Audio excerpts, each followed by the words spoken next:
Good morning, good afternoon, good evening, depending where you are. I'm Nick Burns, Executive Director of the Aspen Strategy Group. Welcome to our half-day session this morning on a very important seminal topic, 9/11, 2 decades on. We're going to hear from former American officials from many of the past 4 American administrations who played a role in the tumultuous events of 9/11, in the aftermath of 2 very bitter land wars in the greater Middle East. We'll hear from leaders of Afghan society. We're going to hear from journalists, writers, historians who've chronicled this age. As we mark the 20th anniversary of 9/11 this coming Saturday, we at the Aspen Strategy Group think it's important, and I'm sure all of you will agree, to take account in today's conference for several important lessons for Americans and for American foreign policy.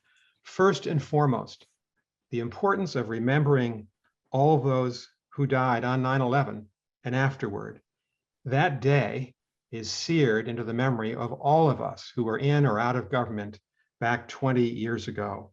And so it's incumbent upon us to remember today the nearly 3,000 people in New York, in Pennsylvania, in Washington, D.C., from many countries who perished on 9/11, 2001, as al-Qaeda terrorists attacked the heart of the American government in Washington and the heart of our financial capital in New York. We also want to remember today and mourn the loss of members of our armed forces and other agencies of our government who perished in the wars after 9/11. Over 2,385 Americans who have died in Afghanistan, including the 13 Americans who died just 3 weeks ago. The 4,431 Americans who died in Iraq. The thousands more Americans who were wounded in those conflicts. And we must not and cannot and will not forget the many more thousands of Iraqis and Afghans and people from other countries who died over the last 20 years in this war against terrorism. Second, despite the tide of cynicism among some these days that nothing good followed in the wake of the 9/11 attacks, I hope we can also retain a perspective that some good did occur, how the American people, Republicans and Democrats alike, united in the days and weeks following September 11th, 2001, to defend our country, how our NATO allies, Canada and the European countries, rushed to our defense in the hours after the attack. I know that very well because I was the American ambassador to NATO on 9/11. We invoked Article 5 of the NATO treaty together the next morning. The Canadians and the Europeans all went into Afghanistan, and many of them served with us there until 10 days ago. I'll never forget how they responded, our allies, when we needed them the most. And we should also remember how, whether you believe the 2 wars were wrong or right, our diplomats, our aid officials, our contractors, our NGOs gave the Afghan and Iraqi peoples support, gave them a chance to create renewed societies, better infrastructure, self-government, and in Afghanistan, opportunities for millions of girls to go to school, to take their place in the workforce, opportunities that have been denied them so cruelly by the Taliban. But third and finally, we also need to account for the other reality of the last 2 decades, perhaps the dominant reality. 2 long-term military occupations that went astray and went on for far too long. The extraordinary stress on a generation of our American military personnel, the most frequently deployed generation, intensively deployed in the history of our country. The weakening of the State Department and the often casual disregard of the importance of diplomacy as an instrument of statecraft itself. There's no question that we are now obliged to conduct, as another generation did after Vietnam, a thorough and honest national discussion of what went wrong, how we can avoid in the future the tragedies our country has experienced during these long 2 decades. But as we do so, we should also avoid the temptation to conclude that a retiring and isolated America is the answer for the decade ahead. It would be a historic mistake for Americans to conclude that we are a spent force, that we no longer have a vital national interest in remaining fundamentally and purposely engaged in the world. That kind of American response would be a gift to newly assertive, self-confident, and authoritarian powers led by China and Russia. They believe we're in decline. It's our responsibility to prove to them that they are entirely wrong in that judgment. So we have some bitter lessons to discuss today, but we also have much to do with our allies in the Indo-Pacific, at NATO, in North America, and elsewhere to defend what is the foundation of our nation and our country, a profound commitment to democracy, civil liberties, and human freedom in a world that increasingly is threatening them anew. To help us process these and other lessons of the last 2 decades, we'll hear from the historian and former diplomat Philip Zelikow, director of the 9/11 Commission. We'll talk to former Secretary of Defense Bob Gates, a member of our nonpartisan Aspen Strategy Group, who led our efforts for 4 years in both theaters. We'll talk to Saad Mohseni, chairman of Afghanistan's MOBY group, and the journalist Ahmed Rashid, whose Descent into Chaos remains one of the finest books about that war.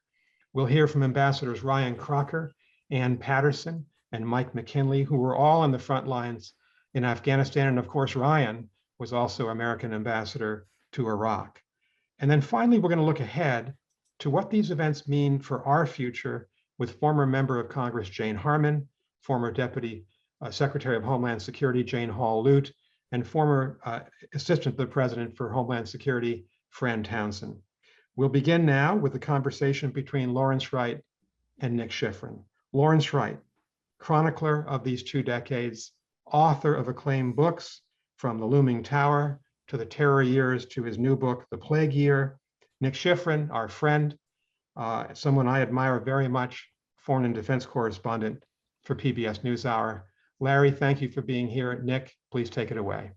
Ambassador Burns, thank you very much. Lawrence, it is good to see you again. And you are perhaps the best person to tackle this first question that we start off this day, looking at the bookends of the last 20 years. Of course, 9/11, your book, as Nick just mentioned, The Looming Tower, examines the origins of it, and COVID, Plague Year, not to mention End of October, which is fiction, but strangely prescient.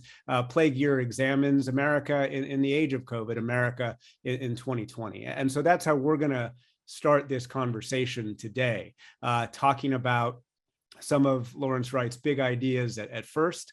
We'll go into Al-Qaeda, 9/11, the evolution of terrorism that allowed for 9/11 and that succeeded 9/11. We'll talk briefly about China and what it saw America doing over the last 20 years, and then we will end with COVID. Logistics here, you can ask us a question in the chat. I encourage you to do that throughout the next half hour or so. You can also raise your hand, as always, and we're practiced at that. So we want to get to your questions. We'll go for about half hour or so, and then we'll turn it over for the last few minutes to questions.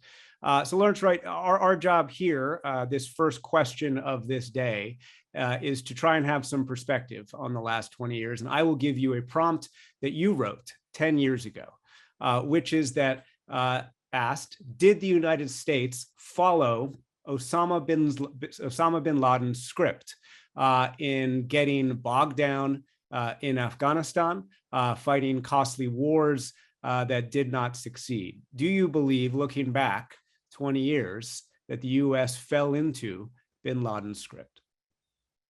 Well, and Nick, thank you for doing this, and congratulations on your new baby. This a great moment for you. Thank you. We'll see if he interrupts. Yeah. The short answer is yes. Bin Laden's big goal was to create, to cause the United States to become the disunited states, following like the Soviet Union, which he gets credit, he gives himself credit for dissolving. Because it is true that the Soviets withdrew from Afghanistan, and then the May 1988, it began to dissolve. Part of that was because of its failure in Afghanistan. Well, we failed in Afghanistan as well. We're not going to fall apart, but we are a nation that is so disunited, and the civil conflict is as great as it's ever been since the Civil War. So, we're a nation at each other's throats. So yes, 9/11 has had a profound and enduring consequence on the West and especially on the United States. But on the other hand, the Islamic world is also in turmoil. Nothing that he might have hoped for, in Islam. He imagined Islam becoming the sole remaining superpower. Well, the Islamic world is really still buried under corruption and tyranny and incompetence, and so much of it is in oppression. So I'd say on balance, both the West and the United States and the Islamic world have suffered immensely because of our own actions. And I'll give you one more big prompt before we zoom in a little bit on Al-Qaeda and terrorism and 9/11. Earlier this year, you were remarking how on 9/11, in the days after, you were writing, sometimes crying, as you wrote, and you also had a feeling, a sentiment that your generation would have to step up and that America would have to represent something. It didn't basically have to represent post-Cold War. It didn't need to represent anything, and that 9/11 was that calling that the US had to step up. And then you wrote this: America fell into confusion. The post 9/11 world was defined by the flailing actions of a wounded nation. Can you explain why you wrote that? If you think back on the time right after 9/11, we were reduced to such a vulnerable state. And, what occurred to me is, my parents' generation, my father spent 7 years in wartime, in World War II in Korea. And, it was the greatest generation. And we took, we made a country into the strongest country in the history of the world. And we created democracies all over the world. And it seemed that, after the fall of the Soviet Union, that there were no more enemies. And, we can relax now. 9/11 changed that. And it was a summons, but a summons to what? There were so many people that you have to credit who, volunteered to join the armed services or our intelligence community, who ran for office. Many people rallied because they felt the need to help save America and what we stand for. But, the truly unfortunate thing is the opportunities that we might have had to reshape the world in our image and make ourselves a better country were squandered by needless wars. I'm not saying we shouldn't have gone on to Afghanistan. We should have gone in and tried to get bin Laden. We should have completed the mission there. But Iraq was a horrible detour, which allowed Al-Qaeda to regenerate and kept us from finishing the job in Afghanistan and getting out quickly. So our own actions took us away from the path that we might have followed that would have made us a stronger country and a better influence in the world than the one that we've become. There is so much to talk about there, but we want to use your expertise on the history of Al-Qaeda for a few minutes now and talk about what led to 9/11 and the nature of terrorism that succeeded 9/11, and that while we are not dealing with every day like we felt like we were 20 years ago or even 5 or 6 years ago with the Islamic State, certainly is one of the lasting legacies of September 11th as the day. So take us through one of the key points that you make throughout Looming Tower, which is the evolution of terrorism. So it's a big question, but as quickly as you can, take us through why it was so important that Said Qutb, that the Muslim Brotherhood, that the Takfir that was created by Syed Imam al-Sharif, why did that change the nature of terrorism that existed before 9/11 to make 9/11 possible? You mentioned the name Said Qutb, and if you think, as I do, that all social revolutions go back to a book, the book was Ma'alam fil Tariq, which was signposts along the road, or usually translated as milestones. And he was in prison. He was a member of the Egyptian Brotherhood. And in 1964, he smuggled out the manuscript for this book. And everybody read it. And it's the book that inspired Zawahiri and bin Laden. He talked about the world, that the West has failed, Marxism has failed. It's time for Islam to regain its rightful place. And he called for a vanguard of young Muslims that would restore the glory of the ancient Islamic empire. And young people like Zawahiri and bin Laden, in their hearts, they signed up. Nasser hanged Qutb in 1966. And that same year, Ayman al-Zawahiri started a cell to overthrow the Egyptian government. He was 15 years old. It gives you an indication of the lifelong dedication so many of these people who gave to this organization. I think right after that, the very next year, 1967, was the war with Israel, which Nasser carelessly provoked.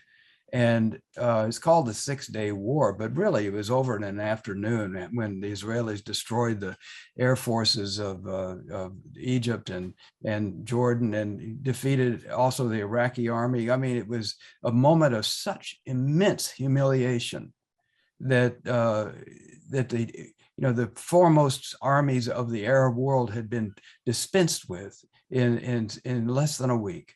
And there was a tremendous feeling of humiliation, which is, I think, a theme that we often neglect in talking about 9/11, because our own humiliation, I think, led to a lot of the careless actions that we've taken. But 1967, a question was posed in the minds of many Muslims. Why did God forsake us? Why does he favor the Jews? And the answer that many of them took was, we weren't religious enough. We weren't pious enough. We need to go back to the fundamentals of our religion. And much of the radicalism came out of that moment. And then out of this cloud of despondency, the radical actions began to take place. I think 1979 was an immensely important year. It's hard to overstate how significant, because so many events took place that year. In January of 79, the Shah was deposed. And the Ayatollah Khomeini is invited back to become the supreme leader. And this was an earthquake in world politics, but especially in Islam. It showed that you could take a rather modern country, a developed and prosperous country like Iran, and turn it into a radical theocracy, which was the goal of Zawahiri and bin Laden and other young Muslims. And this event showed that it was totally possible. And then in November of that year, a group of young radicals took over the Grand Mosque in Mecca in Saudi Arabia. For a lot of Saudis, they see this as their 9/11. It was an amazing thing. They occupy the holiest place in Islam for 2 months. 2 weeks. The mosque was under siege, and in order to counter this takeover of the mosque, the royal family had to strike a deal with the clergy to allow them to attack. And the deal essentially empowered the clergy, created the religious police. It installed religious people in consulates and embassies all over the world. And, suddenly religion became a far more important force in Saudi Arabia. And in some respects, you would have to say that the Muslims who seized the mosque were partially successful, even though the king stayed on the throne. And then, of course, Christmas Eve, 1979, the Soviet army marches across the bridge into Afghanistan, and the Mujahideen are awakened. and young Muslims come from all over, including from Saudi Arabia, including bin Laden, to fight off the Soviets. This was the turning point.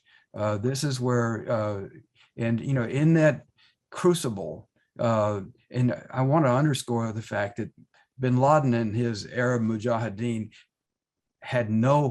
they were totally inconsequential in that war. In fact, they kind of got in the way, but they saw themselves as the defining difference.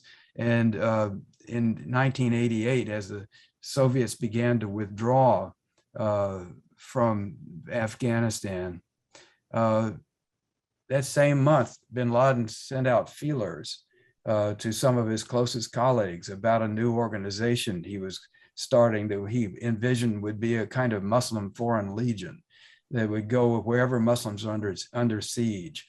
And this is the organization that came to be called Al-Qaeda.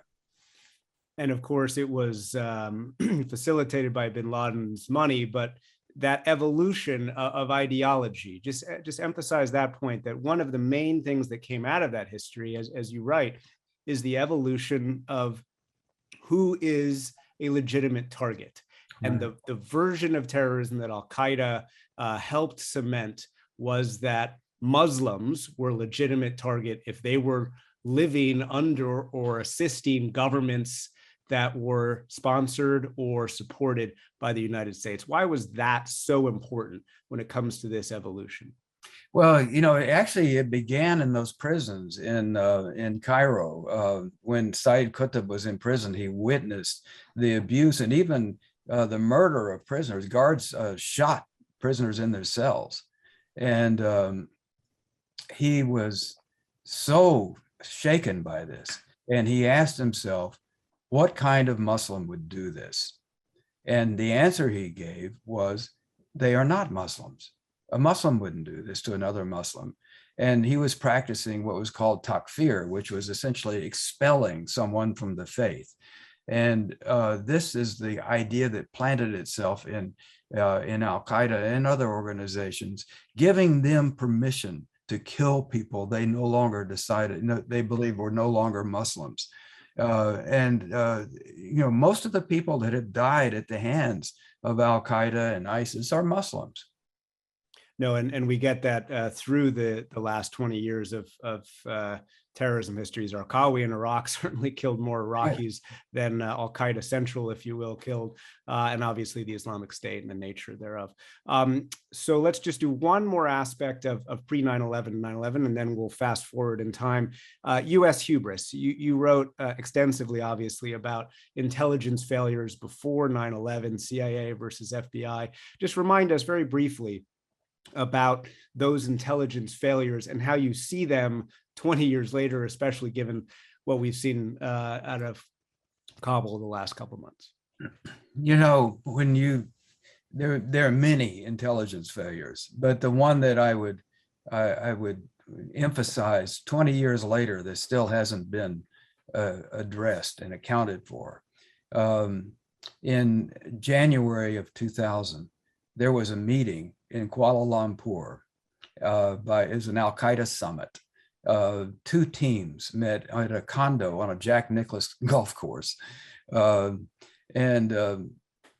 one team went on to bomb the USS Holl in October of that year, killing 19 American sailors.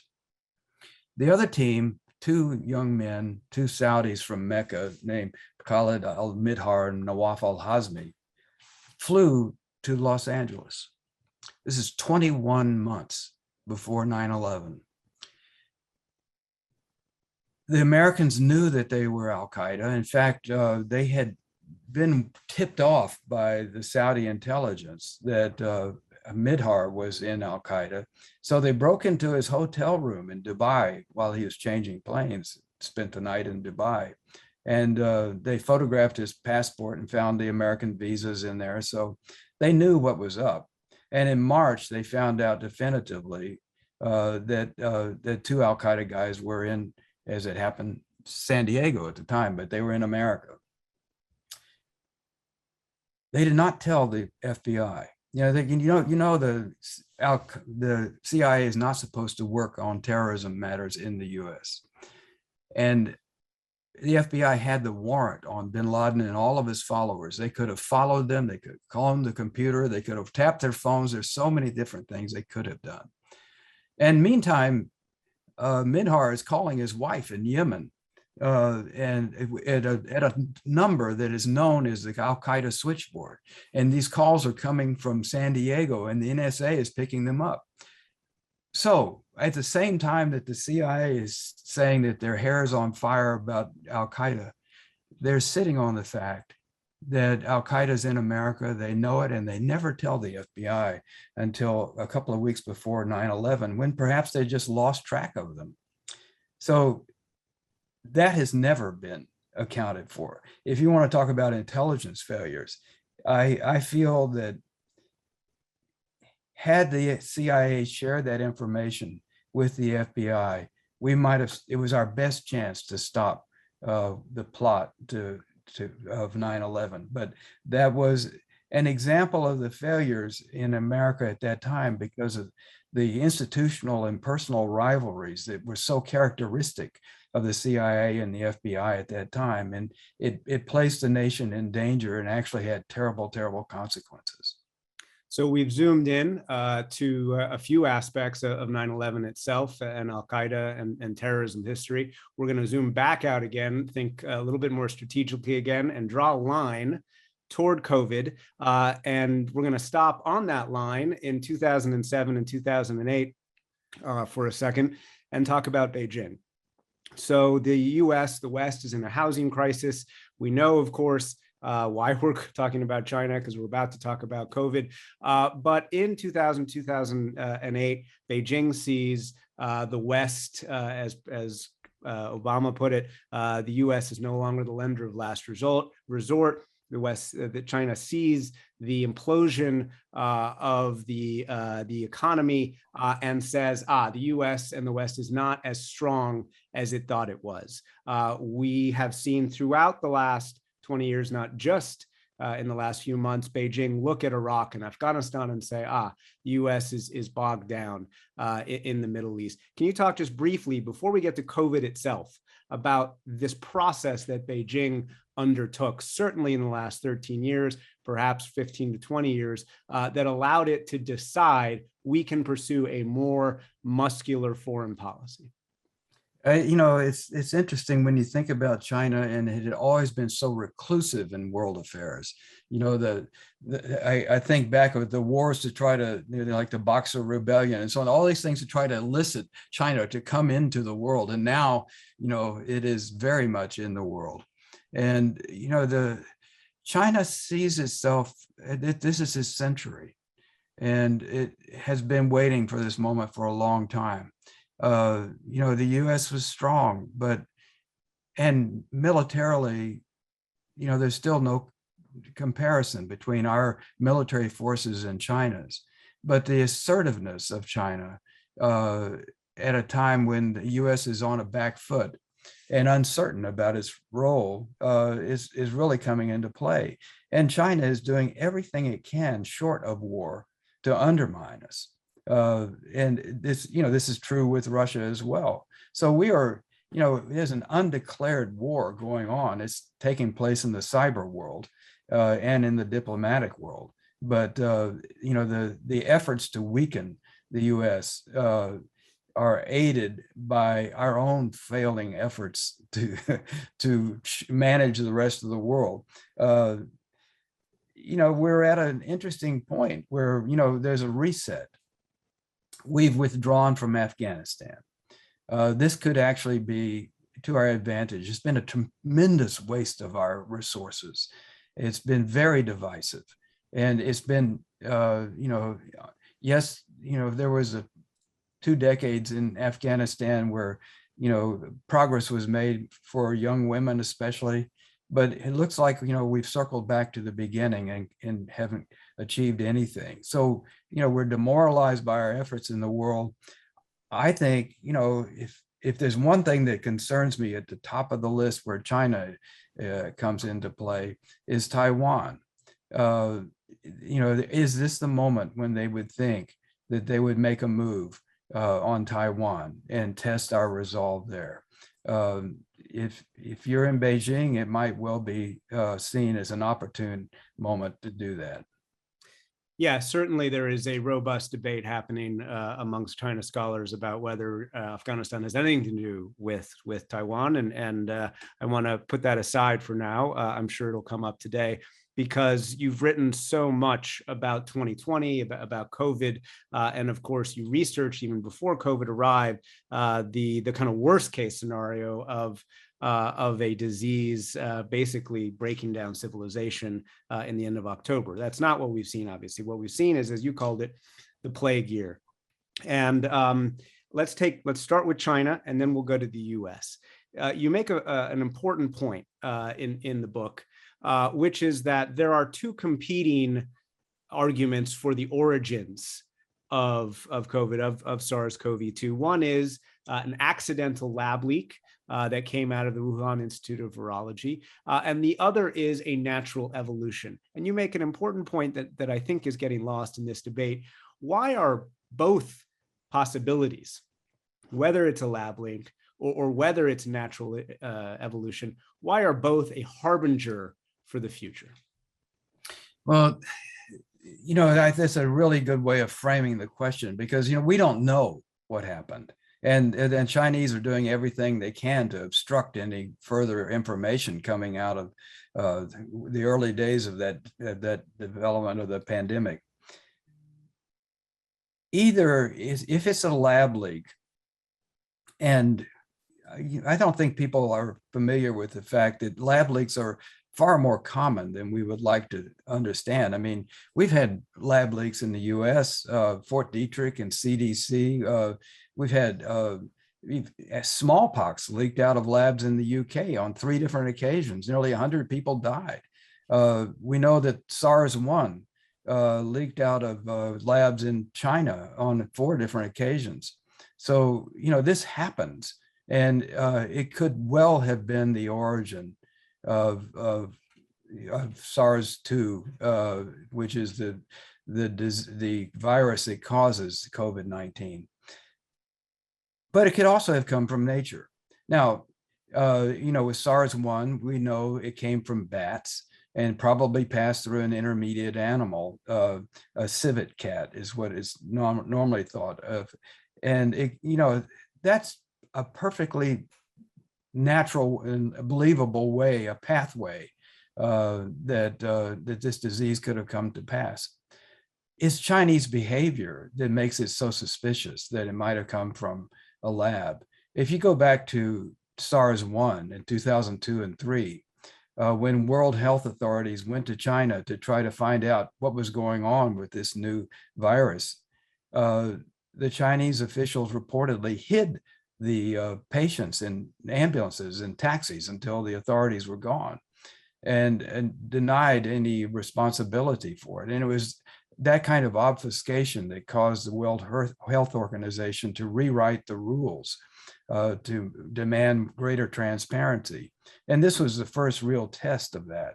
And, the Chinese have totally failed that test.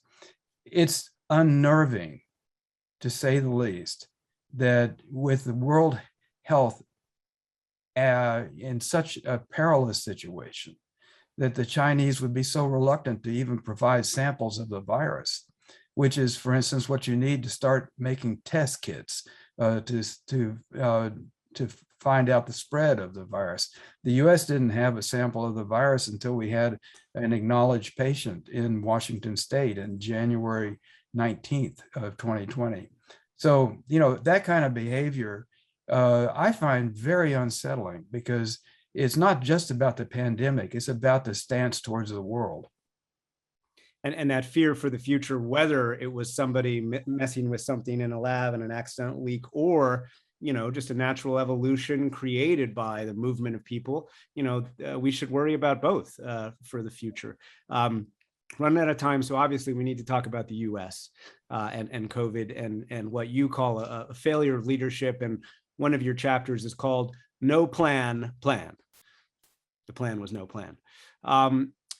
How acute was the US failure of leadership that helped lead to more than 600,000 Americans dead?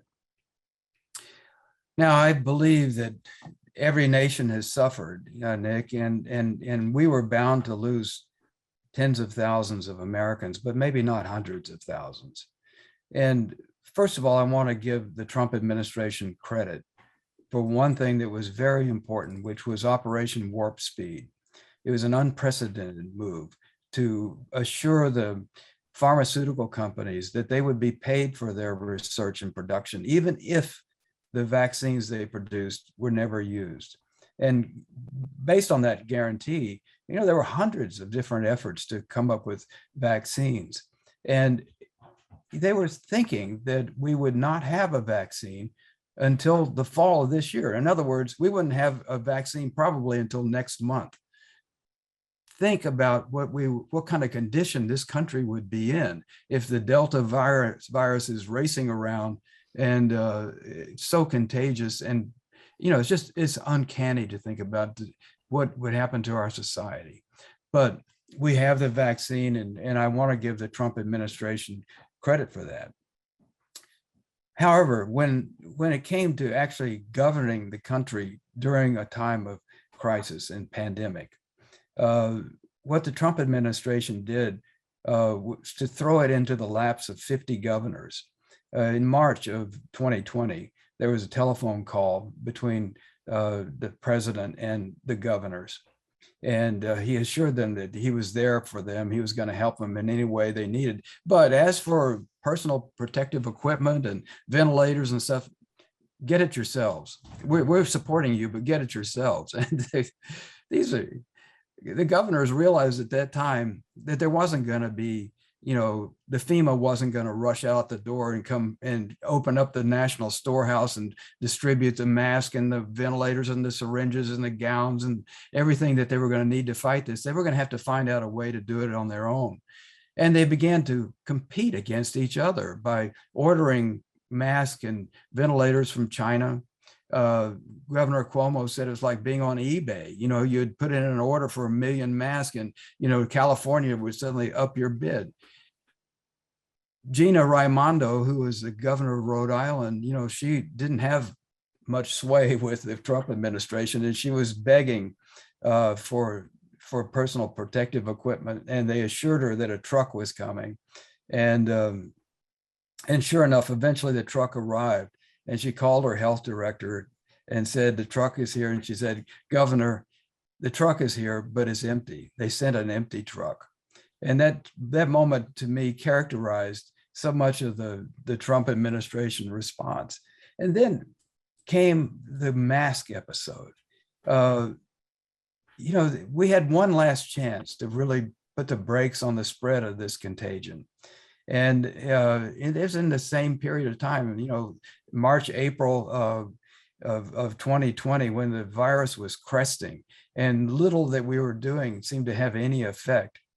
Matt Pottinger, who was the deputy national security advisor and a former reporter for the Wall Street Journal, was calling sources in China. And they said, if you want to put the brakes on this, there's only one thing that you can do, which is masks. And so he began to wear a mask in the White House, the only person. And he said, if like wearing a clown nose, and the president asked him if he was ill. He finally was able to persuade the president to make a statement supporting the use of masks. And what happened is that Trump came out with a mask and he showed it, and he said, now they tell me this is going to be effective. And, if you want to do it, you can't, I'm not going to do it. But if you want to do it, it's voluntary. You don't have to do it. And so he became a saboteur. He even went to a mask making factory without a mask, which I think, demonstrated his level of contempt for this. And it was in that action that he politicized the wearing of masks in America, and it still haunts us now as this new wave is cresting. Mask wearing would have made a profound difference in trying to restrict the spread of this disease. We've only got a couple minutes, Larry, and I'm going to allow you to segue from that point into a larger one over the last 20 years. Stephen Gorlick asks on the chat whether, hey, maybe the US should learn a little humiliation. That way, it'll think more strategically. It's a good question. And then to ask that, I'm going to read something that you wrote in Plague Year. There's a couple of chapters there where you're talking to an Italian historian who talks about the Black Death and how nothing was the same. And you wrote this sentence, and I wonder if you could take this. We only have two or 3 minutes, but I wonder if you could try and button this up from 9/11 to COVID. This is the sentence that you wrote. Wealth and power breed hubris, and perhaps COVID-19 was the force that America needed to be humbled, to reckon with itself, to once again attempt to create the democracy it had always intended to be. That is the hopeful version. But is that how you feel looking back on these 20 years and these bookends of 9/11, Afghanistan, knowing what happens, and COVID? I would say this, Nick. This pandemic has been like an X-ray into our society to show us all the broken places. Before this happened, there was a ranking of all the nations of the world in terms of their preparedness for a pandemic. And number one, in terms of being the best prepared, was the US. Number two was the UK. Now, if those rankings have been turned upside down, you might have been more accurate because, Angola and Vietnam and Latvia did very well, and we've done so miserably.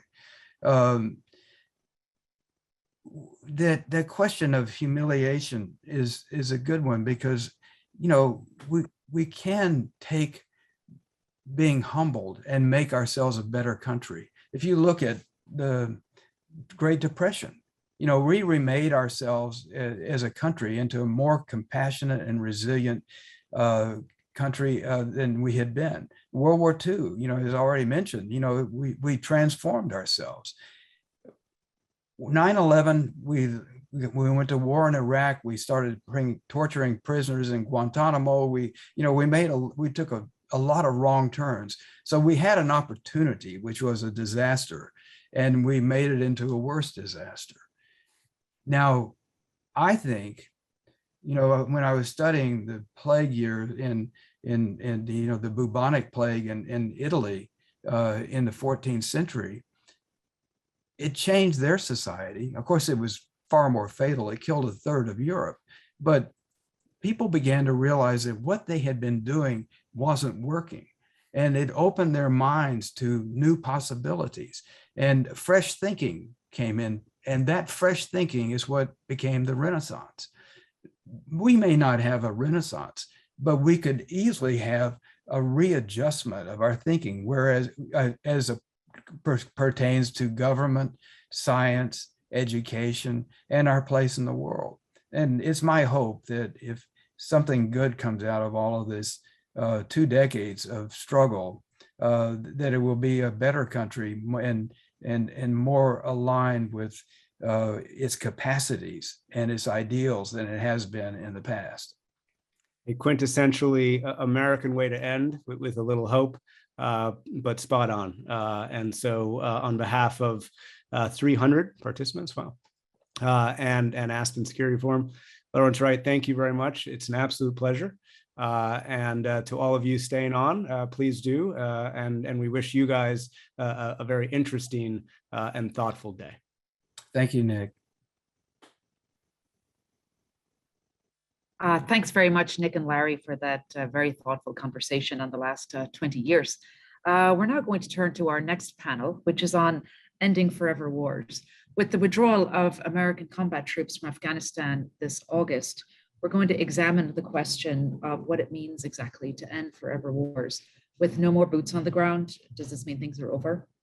And is the renewed emphasis on over-the-horizon counterterrorism a new form of a forever war?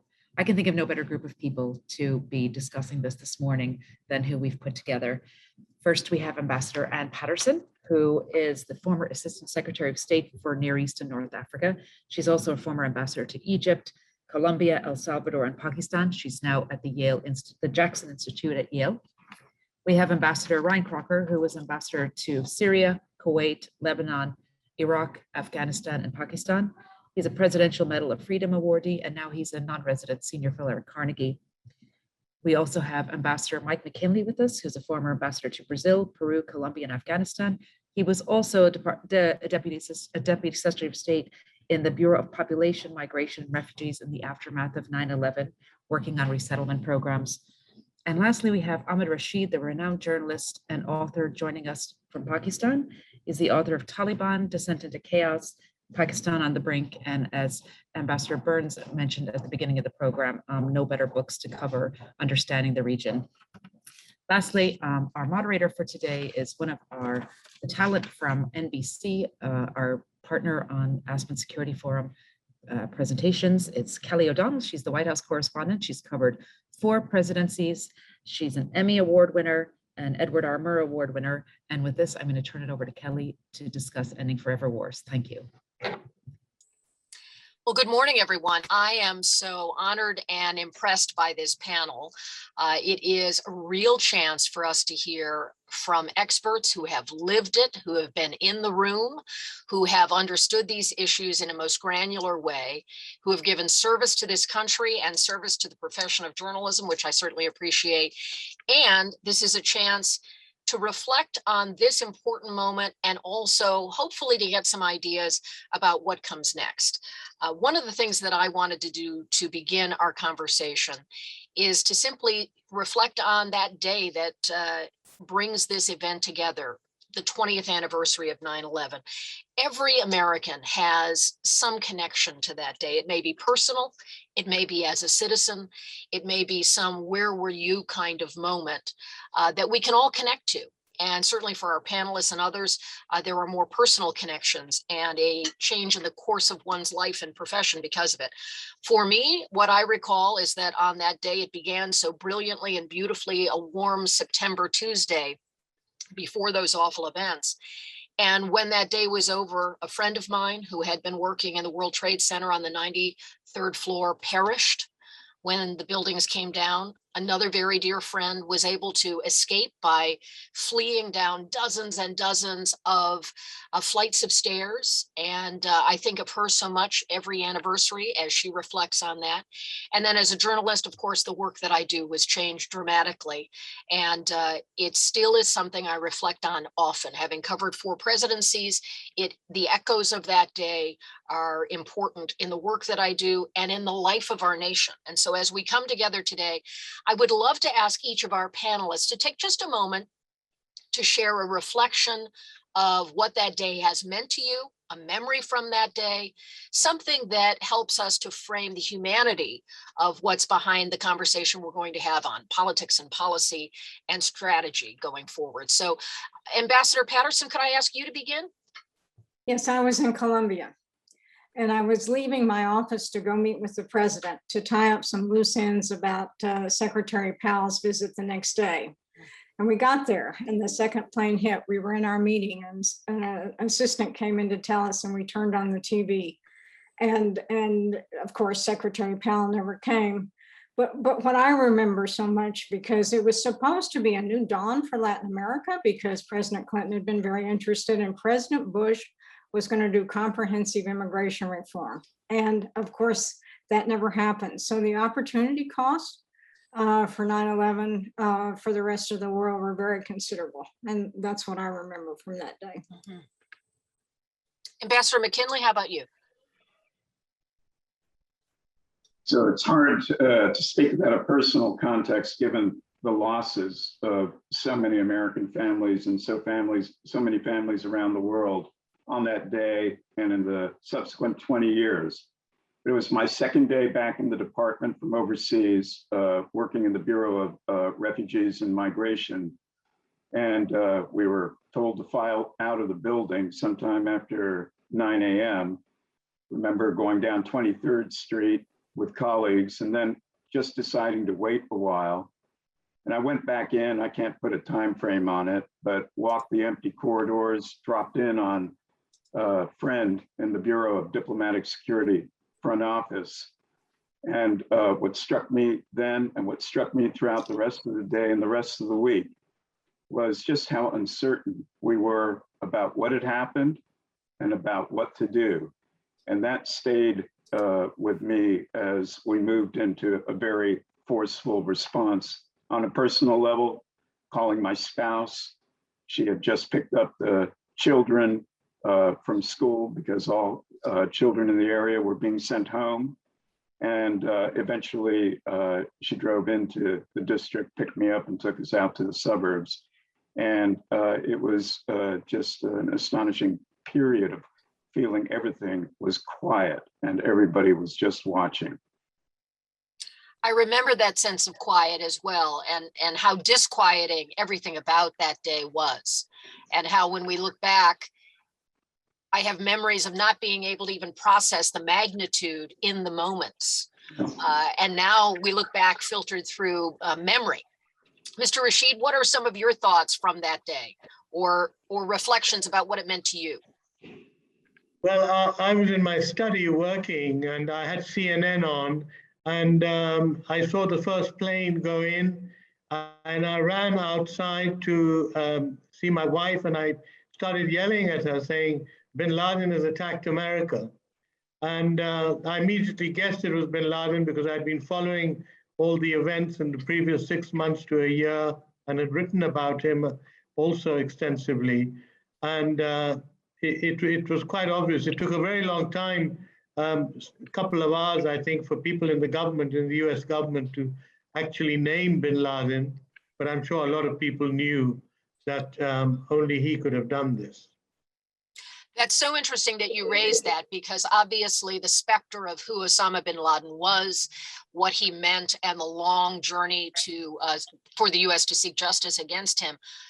I think it was probably impossible to think it would take as many years as it did on that day. And you were probably in a fairly small group in terms of a mass audience that immediately went there. I know my colleague Andrea Mitchell was one of those internally who began speaking about Osama bin Laden to us when we were all trying to process what had happened that day.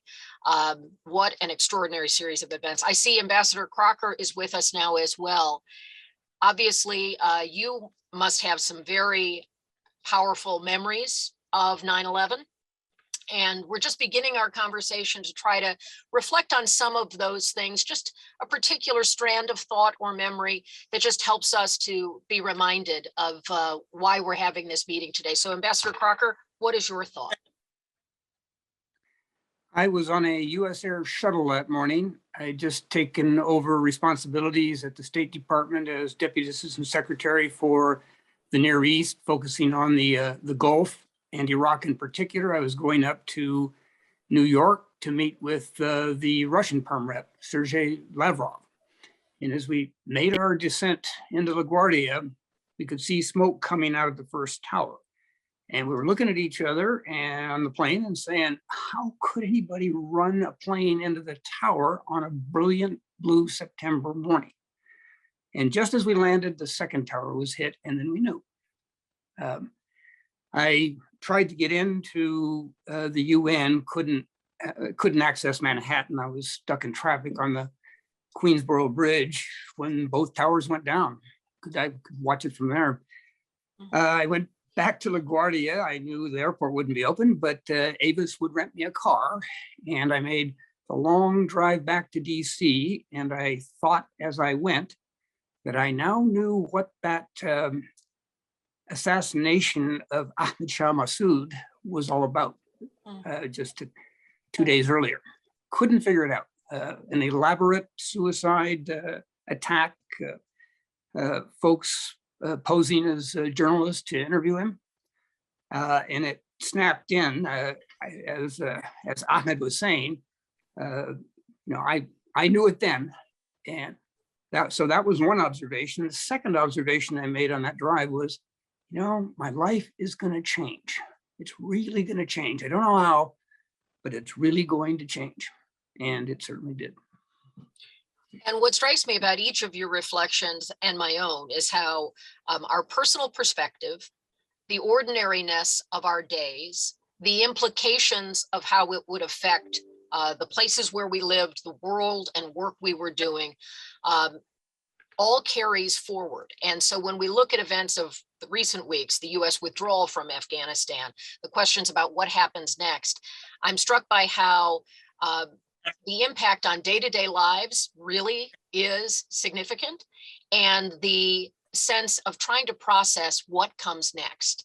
On 9/11, we couldn't fully imagine what would come next. And I feel like we're in a moment like that now as well, where even with the benefit of 2 decades of history and policy and strategy, there are some real questions about what comes next. So part of our discussion today is about forever war. Where are we? Is it over? Are we just at a waypoint in a long journey of conflict? I'd like each of you to reflect on that.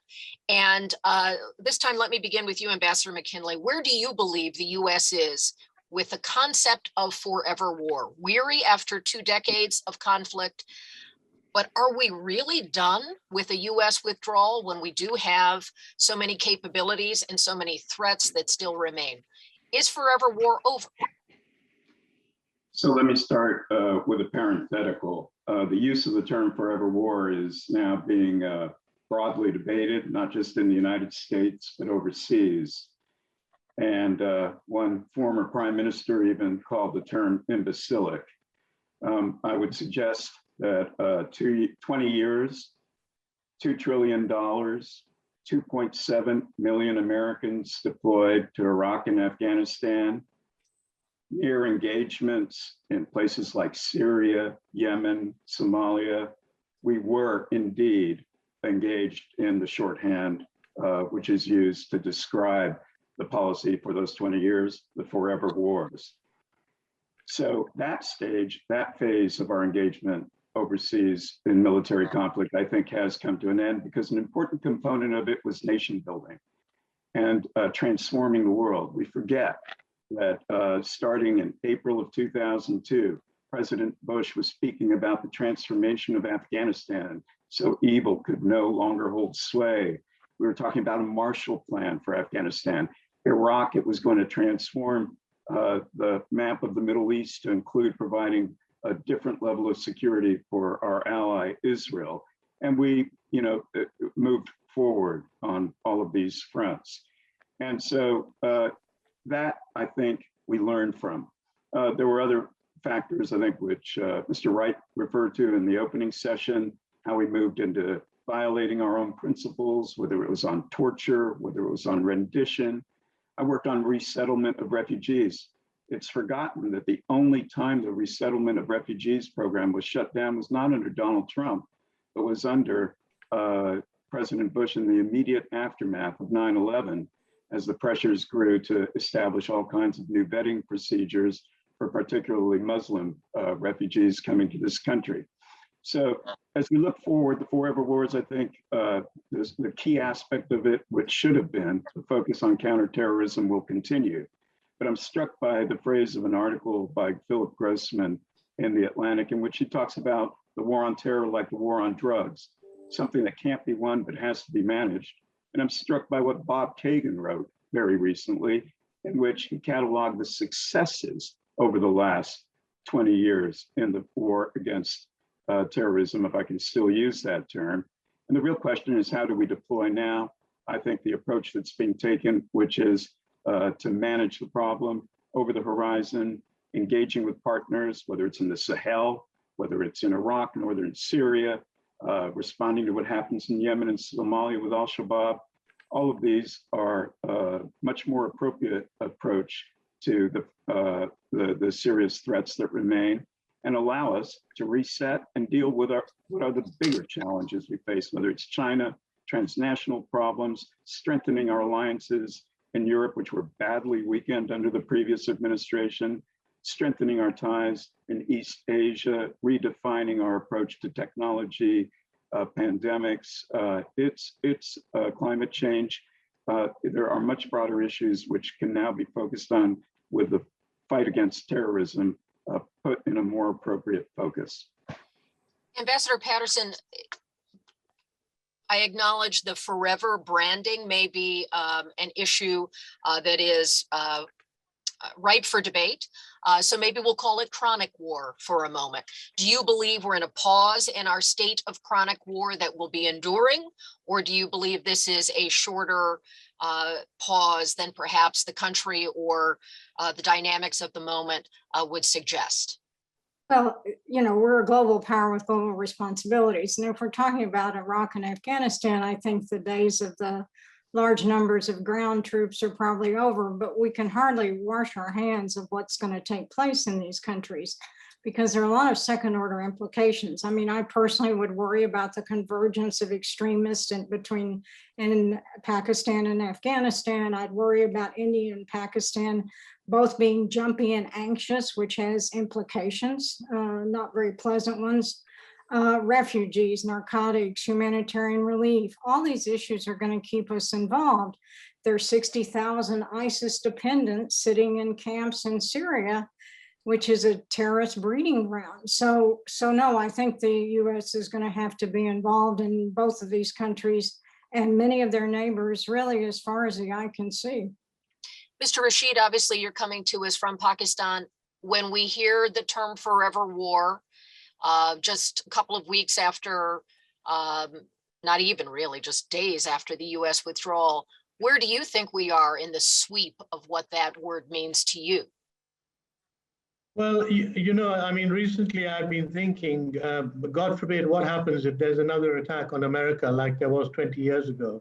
How would the Americans react? And quite frankly, I didn't have many good ideas. They would react in exactly the same way, with a little more sophistication than the way they reacted 20 years ago. So in a sense, I mean, we do have this, and the question of terrorism is becoming very big in Africa. It's very big in South and Central Asia. It's not gone away. We have to manage it, but we have to manage it better. And I think the real crux of the issue is that nation building is a term that is much derided, especially by President Biden, who said America never went there to do nation building. But in fact, it did. And the proof of it is in the pudding, that there's a whole generation of young Afghans who are educated, who are technologically savvy, who have holding good jobs, who have been to university in Kabul and abroad. There's a colossal difference. Somebody like me who's known Afghanistan for 40, 45 years, there's a whole generation. You saw a sprinkling of it many years ago during a peaceful time, but nothing what has happened now. And of course, it's very sad to see all these people now fleeing as best they can, because they really don't trust the Taliban to acknowledge the fact that you do have now women who are educated with very sophisticated degrees. But I think the main problem has been, so I support nation building, but the main problem that is a part of that is this question of governance. What countries have failed to do, especially in the Muslim world, has been a complete lack of governance in a democratic way. So it's not just that we have to support democracy. That's really not good enough, and it doesn't carry this weight and meaning that it does in the West. What we really need is good governance. We need leaders who are going to provide good governance. And that is, when you hear the stories of the corruption in Afghanistan or Pakistan or in the Arab world, the last thing you hear about is good governance. It's not on the agenda. And that, I think, is what the US also needs to add to its repertoire of post-conflict moves, which is that governance needs to be a part of the skill set, not just the need to create a democracy.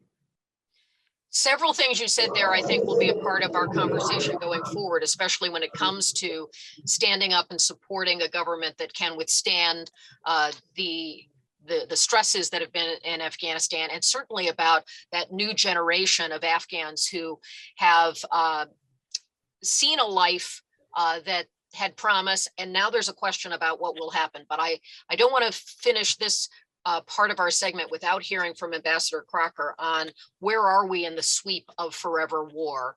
And you have certainly been critical of the current president's withdrawal, and you've advocated for strategic patience. And so is that a part of a chronic war footing in your judgment? Well, I think Michael had a great term for it, quoting someone else, the very term forever war, and you picked up on that. It is imbecilic. It's about as imbecilic as a war on terror. I mean, terror is a tactic. It is a means of fighting a war. But we it's always not an have ideology. branding in some of these global events, and that's, I think, a bit apart. It's a shorthand for our conversation. Right.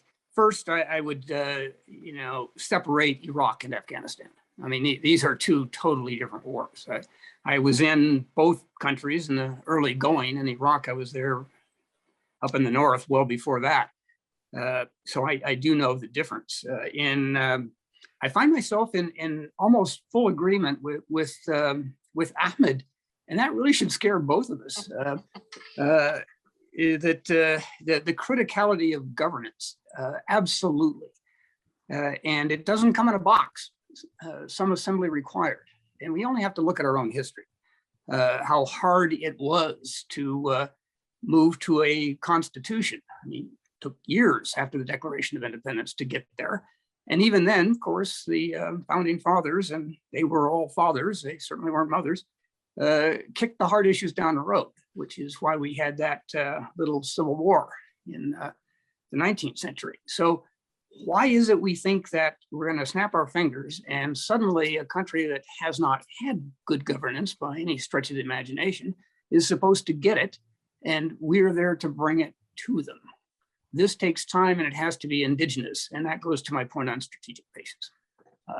This stuff takes time to do.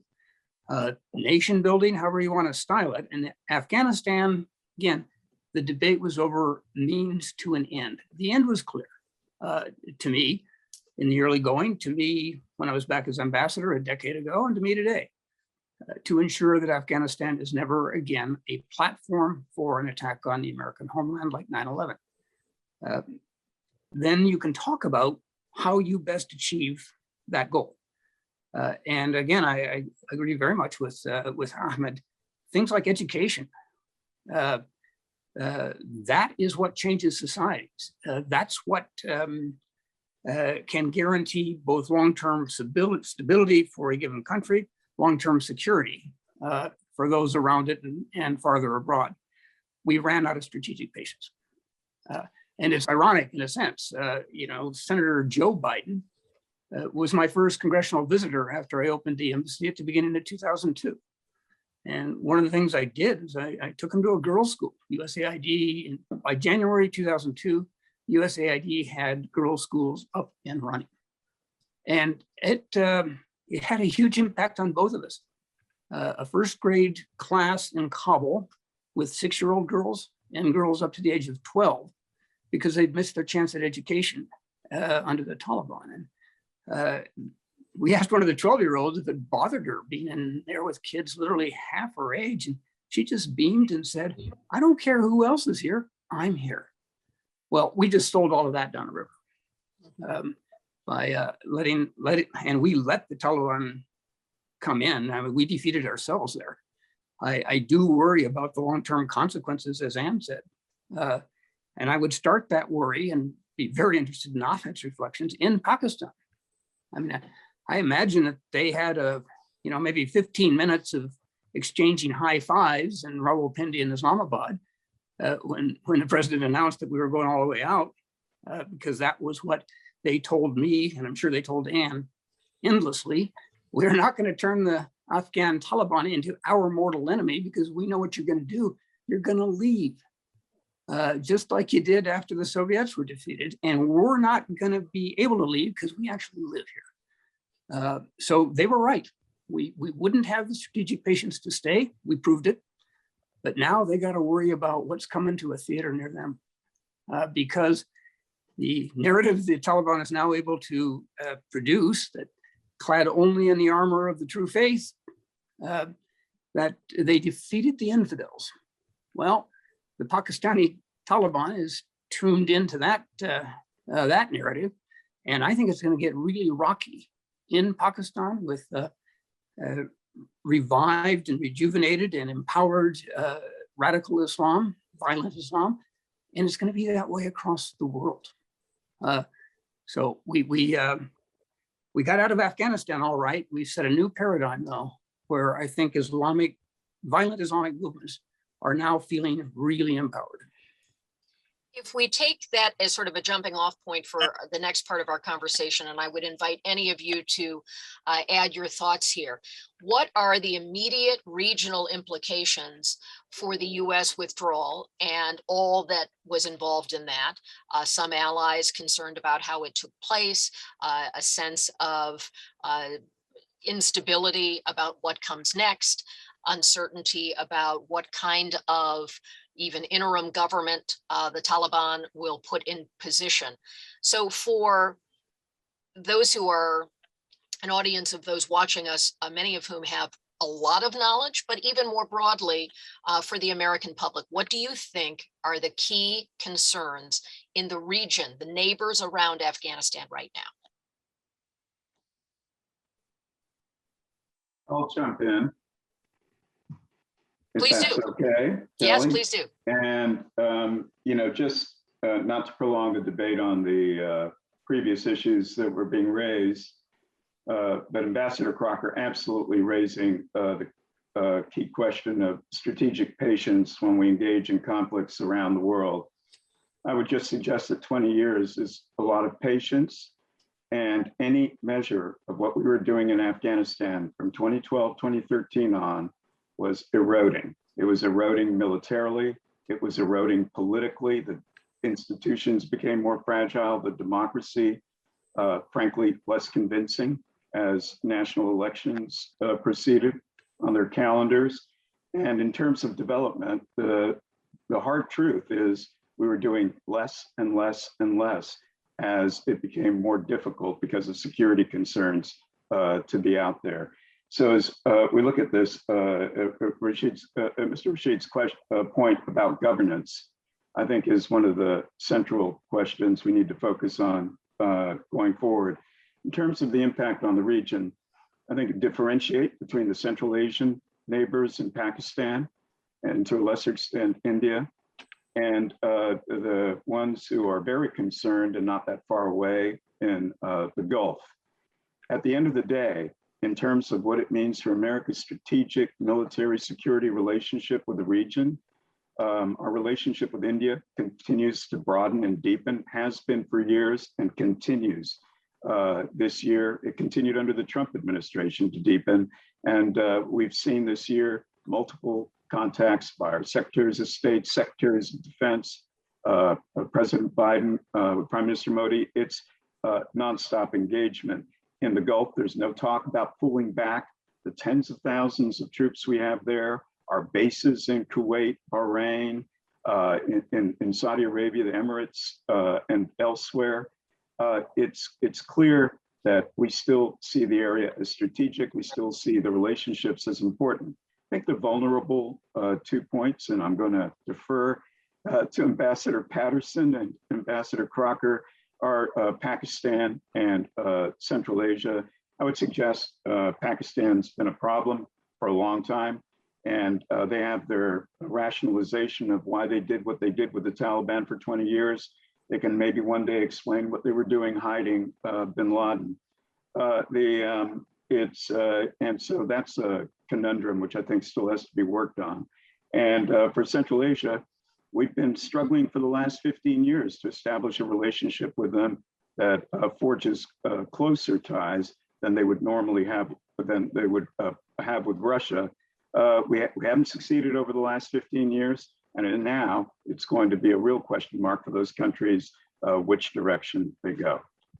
Ambassador Patterson, you've certainly had a lot of insight about what you think the Pakistani government would do and how this sort of validates the kind of open position they had taken over time, and the US needing Pakistan for some of its strategic placement of assets and resources. And at times the US felt a partnership, and as you just alluded, also, how do you explain hiding bin Laden for all of those years? So in the immediate future of the fall of Kabul and the exit of the US, where is Pakistan a player in this, and what does the US need to be mindful of?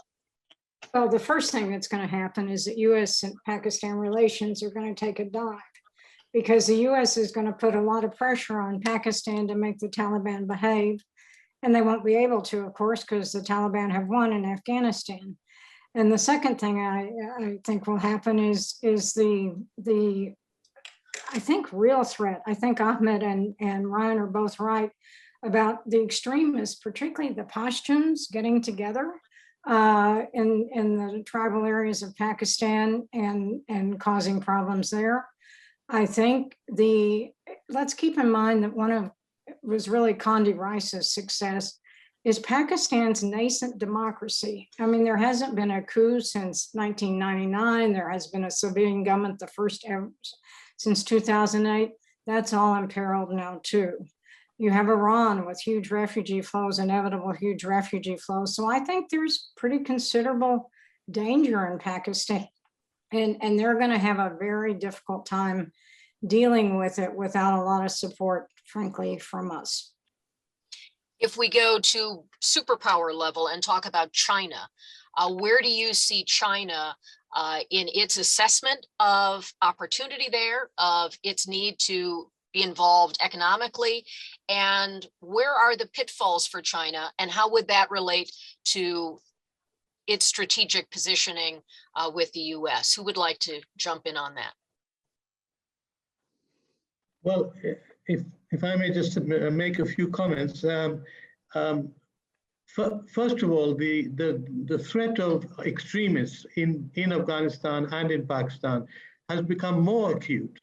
You would think that bringing the Taliban into governance would then convince the Taliban that now we should be mature and sensible and govern the country. But instead, there's been a huge upsurge in enthusiasm from fundamentalist groups in Pakistan, and many of them are based also in Afghanistan. And that is causing immense worry. So the idea that, somehow we were self-congratulating ourselves that we have a planned government in Kabul now, which will do Pakistan's bidding, is really not in the picture at all. The second thing is that the militancy is now rampant in Pakistan. It's dictating almost everything from school textbooks to foreign policy to everything. And it's getting strengthened. And the whole Afghan experience has basically strengthened that enormously. So there is cause for immense worry. And there doesn't seem to be a willingness to approach this in a more constructive manner than we've seen so far, whether it's Pakistan or the US or any of the other regional countries. That's interesting perspective. Kelly, you did ask about China. So, yes, thank you, Ambassador Crocker. As the one here who probably knows least about it, I'll jump in.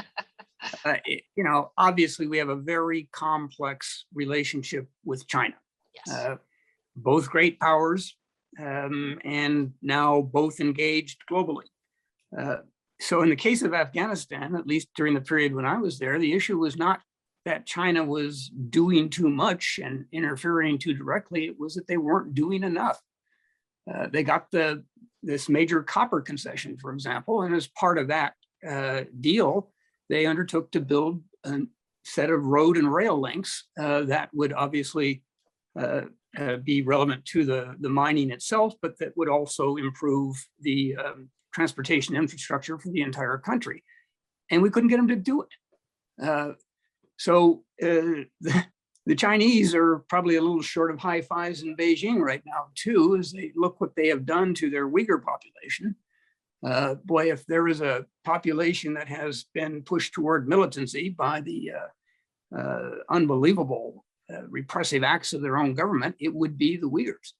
And that's going to be part of that surge of Islamic radicalism. It's something that they're going to pay for in Beijing down the line too. If I could add just there a couple of observations. A lot of the coverage in the last couple of weeks have been about the opportunities for both China and Russia. And I think Ryan's points about China's investment in copper, for example, are instrumental in looking forward. We take a look at China's engagement in building out infrastructure in the dozens of countries that have signed on to the Belt and Road Initiative. There's a lot less there than meets the eye. We can just ask Pakistan, where $25 billion have been committed by China, but it's hard to see a lot of that money sort of materializing in projects in real time. And developing lithium or copper or iron ore in Afghanistan, one of the challenges over the last 20 years in developing it was there were cheaper alternatives in the rest of the world to producing these minerals. And there was an infrastructure which could be used to actually extract the minerals. And so there are many challenges where, and China and Russia both have the same concerns about the Taliban and terrorism and Afghanistan resurfacing as a safe haven for terrorists. So I think there'll be something approaching go slowly while still exulting in the fact that they kept their embassy open. They've got lines of communication.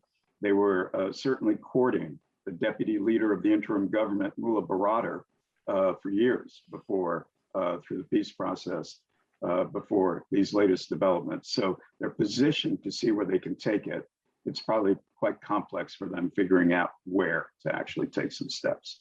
So if there is trepidation about next steps for other superpowers, if there's a vacuum when it comes to potential for investment, and there is a broad concern about the rise of risk and danger in bad actors, what should we be looking for based on your expertise and knowledge? What signs would you be looking for to suggest that a particular threat is emerging? And then what steps should be taken from that? Are we waiting for an attack, or are we talking about other signs that will be rippling forward before something like that we should be keeping our eyes on?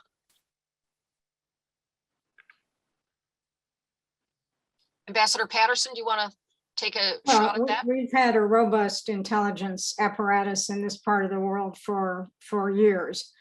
And I can't imagine that it's essentially gone overnight. I would still anticipate that our intelligence agencies have a pretty good network of people within Afghanistan, certainly within Pakistan and the neighboring countries. I think this over the horizon stuff is going to be a huge challenge. A huge challenge how? Because of how to deploy it, or logistically, and to actually project power from a distance. Gulf is yes, a huge challenge. I wouldn't entirely rule out that the Pakistanis would come along on that at some future date, and I can only assume that we're working vigorously to make that the case. So I would be reasonably confident that at least for a while we'll have pretty good insights into what takes place there. That's interesting, because one of the, I think, concerns raised broadly has been if the U.S. does not have a boots on the ground presence and doesn't have an embassy and is not in control of Bagram as we once were and other assets that were there, the CIA abandoning some of its posts, how does the U.S. have intel?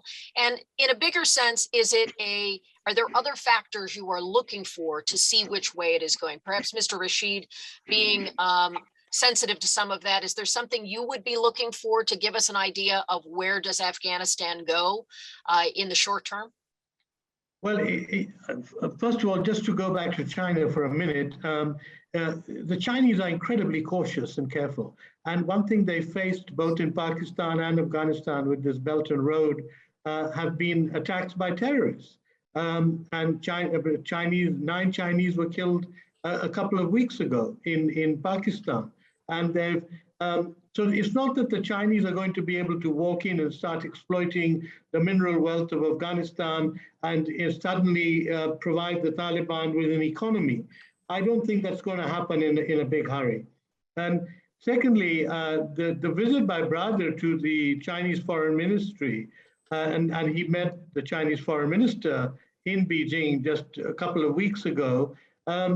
He promised that the Taliban would not do anything with the Uyghurs. They would not try and inspire the Uyghurs to lead a revolt or anything like that.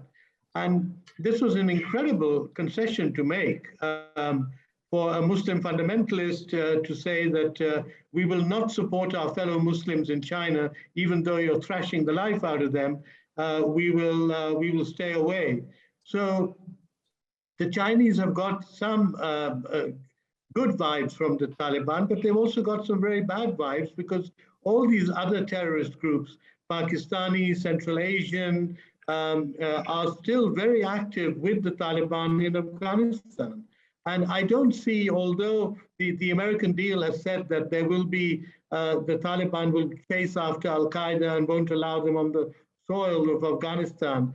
The fact is, how are the Taliban going to fulfill this? Because all these groups have been very close to the Taliban. They fought for the Taliban. They've lived with the Taliban in Afghanistan. And for the Taliban now to suddenly dump these groups, I don't see it happening. And so I see many, many complications ahead. Does the Taliban want to assume a role of governance in a way that is recognizable to others? There doesn't seem to be any sign of that at the moment. I mean, I would have thought that by now they would have, the leadership has been in Pakistan. Their children have been to school and university. By now, you would have like you do in Kabul. I mean, you would have had a group of well-educated young Taliban who would be good to do the administration, but it doesn't seem they've got those. In fact, the Taliban are telling now women to stay indoors because their soldiers don't have training to deal with women. Now, you want to occupy a country or you want to overthrow a regime. The first thing you do is to give your troops training in crowd control, and the Taliban don't seem to have done any of that. And so well, Ambassador Crocker, you have said they've come back meaner and harder than they were 20 years ago. So if they are now in a position to be responsible for some of the institutions or elements of society, what is your sense of the key things to be looking for in the days and weeks ahead when it comes to the Taliban and its hold? Kelly, we don't need to wait weeks or even days because it's happening right now. And we need to remember, look, this is not theoretical. This is not a threat that maybe will reach out and touch us. It's one that did. And it came to us from Al-Qaeda, sheltered and supported by the Taliban. They had the safe space and the time and the means to put together the 9/11 attacks. The Taliban chose defeat and exile rather than give up Al-Qaeda, because we gave them that choice after 9/11. Hand us Al-Qaeda and we'll leave you alone. They didn't, and there is no reason whatsoever to believe that suddenly they've now, having won the war in Afghanistan, that they're going to do what we urged them to do all along, give up Al-Qaeda. Indeed, we see the opposite. I mean, we've seen a former security chief for Osama bin Laden return to a joyous welcome in Jalalabad in the east. Sirajuddin Haqqani is now your Minister of Interior, the de facto leader of the Haqqani organization, which has direct ties with the Taliban. So the band is back. And in terms of knowing what they're up to, I appreciate Ann's points, but I also listened carefully to our colleague Bill Burns when he was testifying for the Senate Intel Committee that our intelligence is going to be degraded. When you're not on the ground in the way we have been, you're just not going to have visibility. So certainly our defenses are much better than they were at 9/11. But you got to play offense too. And I think that's going to be increasingly hard. One of the questions I'd like to get your insights about is the issue of how is it, and especially three of our panelists have served the government, have been on the ground trying to build and support institutions with partner nations. How is it that the US invested so much blood and treasure and effort and insight to try to build up a government in Afghanistan, and it did not withstand the pressure. It did not withstand the dynamics on the ground there. How did it fail? So what do you think are the lessons of, if it's not nation building, if it's support for institutions, why did the US have so much difficulty getting the Afghan institutions to work, when we were, as members of the public, being told we've armed the forces, the government is moving forward? Why didn't it work, and what are the big lessons now? Can I jump in here? Sure. Just a quick reference point to the previous discussion on taking steps to keep ourselves apprised of developments inside the country. I would point out that we were pretty ignorant of what the Taliban were doing over the last year with a full presence on the ground, including bases around the country, intelligence, a functioning embassy, and several thousand troops. So, and by that, do you mean the sense that there was some intelligence saying it could take a far longer time for Kabul to fall? Is that what you mean?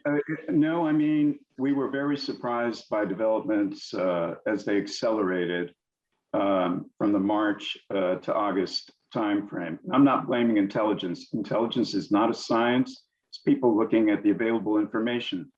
But most of the country fell without serious fighting, and clearly something happened out there. Where were the warlords? Why were they speaking to the Taliban separately? What happened inside the palace? You have the outgoing defense minister, Bismillah Khan, accusing God of fleeing because he'd made a special arrangement with the Taliban to exit. I'm not crediting that. What I'm trying to suggest is there's so much we didn't know. And so we can overstate the importance of boots on the ground and being able to muster a response to terrorism. Second, in terms of context, I really do think we should take a look at the last 15 years, and the major threats on terrorism didn't emanate from Afghanistan, weren't inspired by Afghanistan. They came out of Islamic State in Iraq through a war in which we helped fragment Iraqi society. We created the ungoverned spaces which allowed Islamic State to appear and mobilize. We've watched the Sahel in country after country have issues with Al-Qaeda, whether it's West Africa, whatever moniker it's using now, whether it's Boko Haram, whether it's Al-Shabaab. We really do need to look at the terrorist threat in the context it's springing up in, which is in Muslim societies, where most of the victims, as has already been pointed out, come from, and fissures inside those societies, which lead to the multiplying of these groups. They're not working off of the inspiration the Taliban gave them 20 years ago. And so I don't see whatever happens in Afghanistan will be serious. It will impact Pakistan. It's not the decision maker on what happens with terrorism going forward. I would suggest a more metaphysical question here. Who appointed the United States the police person of the world? And do we have to continue fulfilling that role when so many of these conflicts are actually taking place in societies where those societies need to begin to deal with the contradictions they have? But in terms of the development issues, quite simply, we fooled ourselves for year after year after year. We looked the other way on corruption. We were half-handed efforts to confront it when it became overwhelming, when the Bank of Kabul collapsed in 2009-2010 period. The build out of the military, there is no way to explain how you invest $80 billion plus in a military and end up with tens of thousands of ghost soldiers and elements with no sort of serious leadership, with year after year of troops not being paid. Why weren't we sort of pointing to these as make or break issues going forward? And politically, the United States played, I won't say determining role, but a pretty strong role in how politics played inside Afghanistan. Whether it was at the Bonn conference at the beginning, whether it was the first elections in the Constitution, whether it was trying to decide the 2009 elections, whether it was brokering an agreement in 2014. And we simply did not face the reality that we weren't building something that was stable, and political leadership was not emerging that had support from the broader population. So the gains made in institutions and freedoms, education, hospital, all of that was unsustainable. You don't have political leadership and a security apparatus that can defend it against an insurgency. We keep forgetting the Taliban was essentially an insurgency with political support inside the country. That is a searing assessment to say we fooled ourselves in all of the ways that you outlined that. Ambassador Patterson, is there a lesson for the US government on how it can try to support or stand up institutions in a place that is so fraught with the historic resistance to that? I mean, what is the lesson of all that money and time spent that did not produce a government that could withstand the Taliban or an army that would fight? So I would say that we're in danger, not just in places like Afghanistan. We don't understand our environment well enough. There was a shortage of people who spoke the language, a really serious shortage of people who speak the language posture of the Taliban. The tours were too short. People couldn't get out and travel around the country because of security concerns. So often, despite what I would say is really professional and good leadership in the embassy, it was very hard to know, to understand your environment. These are fundamentally relationship-based societies. And if people aren't there long enough to form relationship, and this I think is true of AID, it's true of intelligence, you're just not going to know what's going on, and they can't make judgments. Those are such tangible and practical insights about what could be a piece of what went wrong. Language, access to getting out into the country, and the ability to connect on a human level. That does seem like something that policymakers could try to be mindful of and prioritize in terms of resources, people, and so forth in other trouble spots. I know that there are a few hundred people watching our conversation, and I want to also make them aware that there will be a chance for questions and answers. I have a ton of questions, but I don't want to bring our time to a close without also inviting those who are watching. And so I want you to be able to raise your hands in the language of these Zoom calls, and to be ready with your own questions for our phenomenal panel. Let me just conclude by asking one sort of big picture question to conclude my portion of our conversation. I have a long list of questions. We didn't get to most of them, but I'd like to try to just touch on this. When you look at 20 years in Afghanistan and the cost and the anxiety about what it meant to American families who sent their sons and daughters, what it meant to American taxpayers who paid for all of the efforts there, and those Americans who are now concerned about what is the risk going forward.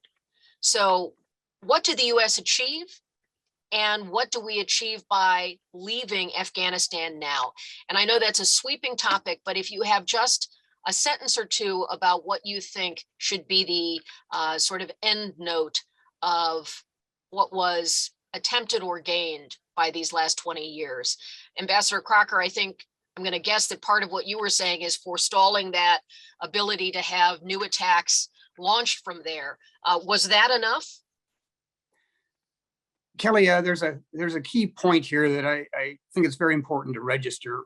Lessons that I hope we've learned: don't sell out your ally, because that's what we did, starting with President Trump and his decision to authorize negotiations between the United States, and the Taliban, excluding the government of Afghanistan. And that was pivotal in your view. It's absolutely so. And I said it at the time that these aren't peace negotiations; these are surrender talks. We're getting out. I drew the comparison to the Paris talks. Well, the Paris talks look like a raging success compared to where we got in Afghanistan. And the notion that Afghan troopers were not ready to fight and die for their country, that is just dead wrong. I mean, a decade ago when I was ambassador, every week we would have a solemn ceremony over at International Security Assistance Force headquarters. And the names of the dead from the preceding week would be read. Tragically, there was almost always at least one American trooper, and an American representative would read those names. Less often with the rest of the coalition, but some. An Afghan officer spoke last. He didn't recite any names. He just said a number, 133, 171, whatever it was. I mean, it was many thousands. It was indeed. Now, do you really expect that that army to hold together when their external ally sells them out? No, they're not dumb. They could see this. And when, again, under the Trump administration, we forced the Afghan government to release 5,000 Taliban prisoners who then got back in the fight against Afghan national security forces. Sadly, I mean, it's all true of the corruption that we're talking about. That is all true. But it's been true for a long time. And that army held together with these enormous losses until we said, we're selling you out. Ambassador Patterson, when you think about 20 years invested and what was achieved by being there and by exiting, what stands out to you? Well, I do think I want to make one other point here that's related to this, and that's that there seems to be this feeling that these terrorism threats were a product of fevered imagination. They weren't. If you were in Pakistan, you saw threats every day, and you saw the person who tried to blow up Times Square or the New York subway, or the Taliban, or excuse me, extremists getting their hands on a nuclear weapon, which fortunately turned out to be a scam. And the reaction of our leadership is, of course, fear at this, and it's fear by, God, this is bad enough, but what else is out there that I don't know about? And so this tended to perpetuate policies and engagement that we know had enormous downsides because the overriding fear of another attack was so predominant. So, but to your larger question, I don't think we know yet what the answer to that is. And I think a few years from now, we're going to look back and we're going to have to evaluate that. But I just don't think there's any way to tell you. That's very interesting. And Ambassador McKinley, you gave us a very sobering assessment of failures, missteps, or missed moments. Do you think there is anything achieved at this point by the U.S. exit? Absolutely. If you look at the engagement over the last 20 years on two parallel tracks, one addressing the broader national security concern of preventing another terrorist attack on the United States, and the separate track of trying to transform Afghanistan and Iraq, for that matter, as societies to build, whether it was democracies or better institutions for their people going forward, greater regional stability. We need to separate these two things. So to the fathers and mothers, brothers, sisters, friends of the service members who died, they absolutely did achieve the objective. The objective was to make the United States a safer place. And it wasn't just the 10 years it took us to hunt down bin Laden, and it did take 10 years, and many or most of the deaths that were suffered in Afghanistan were during that period. We also mobilized an international alliance, greater understanding of cooperation internationally to combat the phenomenon of terrorism. We built up intelligence and strike capabilities, which we did not have before, much better coordination inside our government. And I would point to the most signal success, which was eliminating the geographical reality of the caliphate, of the Islamic State in northern Iraq, which at its extent was, I don't know, 5-7 million people, and threatened to be a destabilizer on steroids if they had not been defeated. And the victory there was largely achieved by the United States and coalition partners. So I do think there's a strong positive story to tell. We should, you know, it's extraordinarily sad. It is a tragedy what's happening inside Afghanistan. And I did not mean to suggest Afghan soldiers didn't fight. Of course they did. I would suggest we still need an explanation of how the first provincial capital of 34 fell on August 6th in the most remote province in Afghanistan bordering Iran. And less than 10 days later, every single other provincial capital, bar one, and Kabul itself had fallen to the Taliban. And it was done with what was supposed to be a military that numbered in the hundreds of thousands. Something happened. We need to understand more about that. But I don't think we should view this as unalloyed failures. And everyone who has pointed out that we've helped a generation of Afghans see another way forward. I would point to what Ambassador Crocker knows well, and Ambassador Patterson. Changes of government in Afghanistan don't necessarily mean you're going to be in power for very long.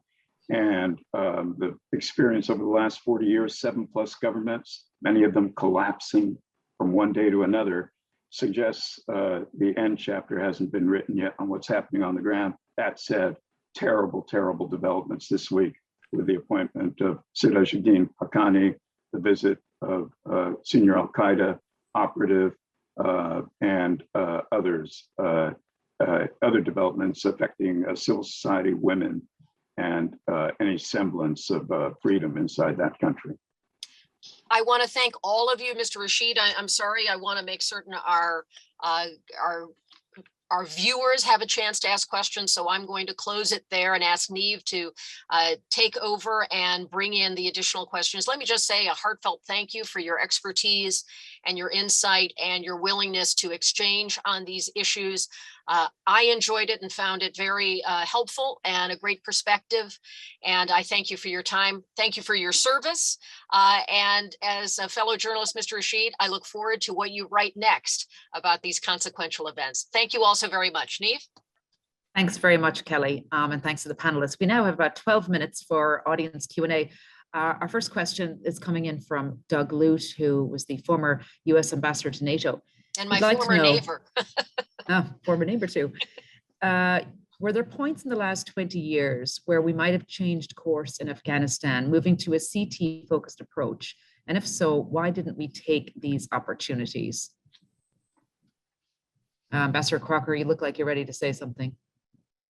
Just to say that, of course, you know, Doug Lute, General Lute, Ambassador Lute, has the experience, been there, done that, both with our NATO allies in Belgium, but also as Deputy National Security Advisor for Iraq and Afghanistan. No one would know that better than you, Doug.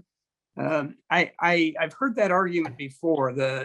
We should have just necked down right away to a pure counterterrorism issue or posture and goal.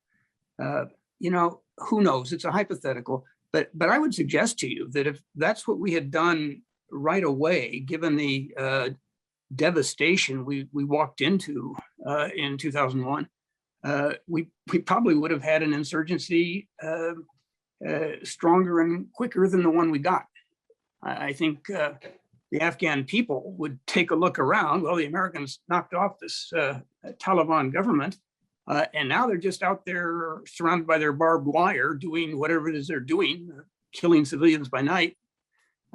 So I think we could have changed course. We could have done that. I think it would have made our problems worse.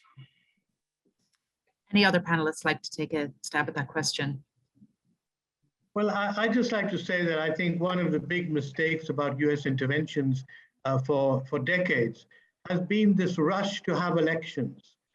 Whether it's Iraq or Afghanistan or elsewhere, there's this rush to have elections. The elections which are done just after a major military intervention are usually failures because of the money, the corruption, the lack of knowledge about what democracy means. We saw in Afghanistan that the 2 elections were complete failures, and the US had to come in and basically bring the warring sides together and put up a front, which was a huge failure. So I would really advise, I remember very well that while the Americans and the Brits were arguing for elections, the UN was saying, let's delay the elections by 2 or 3 years. Let's build up Afghan institutions and impress people with what nation building is all about before we have elections. And I think that was a major mistake. That really needs to be corrected and looked at in depth. Okay. Thanks, Mr. Rashid. Ambassador Patterson or Ambassador McKinley, did you have any comment on that?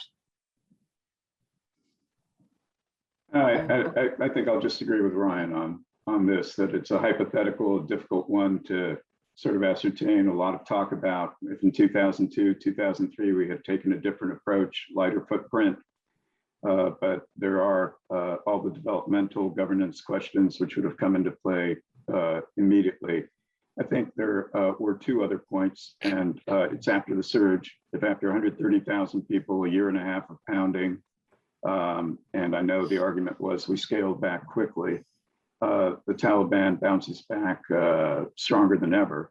The heaviest bombing in the war took place in 2018 and 2019. There were certainly points where sort of taking another look at the relationship of forces on the ground perhaps would have been useful. Great, thank you. Yeah, sorry, I apologize. Yeah. Thanks. Now I'd like to turn it over to Patrick Garvey from our audience who has a question, please. Hey, thanks, Neep. And hello to some good friends on the panel, and I'm sure many in the audience. Great work on this panel at Aspen, and the panelists as well. And thank you everyone on board here for all the work you've done over the last 20 years to help U.S. strategic success in the region. We've all done our best and made our best efforts on that. So I also want to toss in my agreement with the with those who suggest that the term forever war is in some ways a mask, and in my view, somewhat intellectually and strategically dishonest shorthand for this conversation. So, but my question is sort of looking ahead. If we do have continued national interest in the region in the mission set called, broadly called counterterrorism, the U.S. is out. As Anne said, we can't really count on the Pakistanis to do much for us because they are where they are. Who can we look to? What allies can we count on to sort of rebuild this? Give the administration some way to sort of find forward without a U.S. presence on the ground in the way it's been. Maybe can we count on the Turks? Can we look at allies like Turkey to do more for us there? And if so, what should we ask them for, and what might we count them on? Thanks. Great, thank you. Who'd like to take that first, please? Well, we are asking the Turks, and if they can deliver the Kabul airport, that's going to be a really big deal. And obviously, Turkey has gotten back in American good graces in a significant way, I think, in the past few weeks because of their role there. And we've become, in my view, overly dependent on little countries in the Gulf to do their bit, and they've stepped up to the plate. But none of this will solve the so-called over-the-horizon terrorist problem if you actually need to project force. And there you're going to need somebody in Central Asia, you're going to need Pakistan, and that I think is going to be our huge challenge going forward. Anyone else on that question? No. Okay, great. Thank you, Patrick. Our next question we have in the chat box. What strategy do you suggest the US needs to implement our long-term national security objectives with Pakistan? I think maybe we take that for answer from one of our ambassadors first, and then we'll turn to Ahmed Rashid for his thoughts on that. Well, it's the patience thing again, that lack of strategic patience, and it's really sad because at several points, one in particular, I think we had teed it up extremely well. And that moment was when President Obama ordered the lethal strike on Mullah Omar's successor, Mohammed Akhtar Mansour. The directive he gave was for the Air Force to carry out the strike. That way we could talk about it. And of course, Mansour was killed in Pakistan, in Balochistan. And that, I thought, set the stage for a conversation with the Pakistanis that they might actually have listened to. And I'd be very interested in Ahmed's thoughts on it.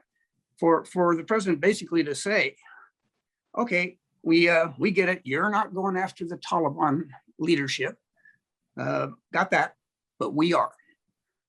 And we just popped your friend there on Pakistani territory out there in the desert. And guess what? We're going to keep on doing it.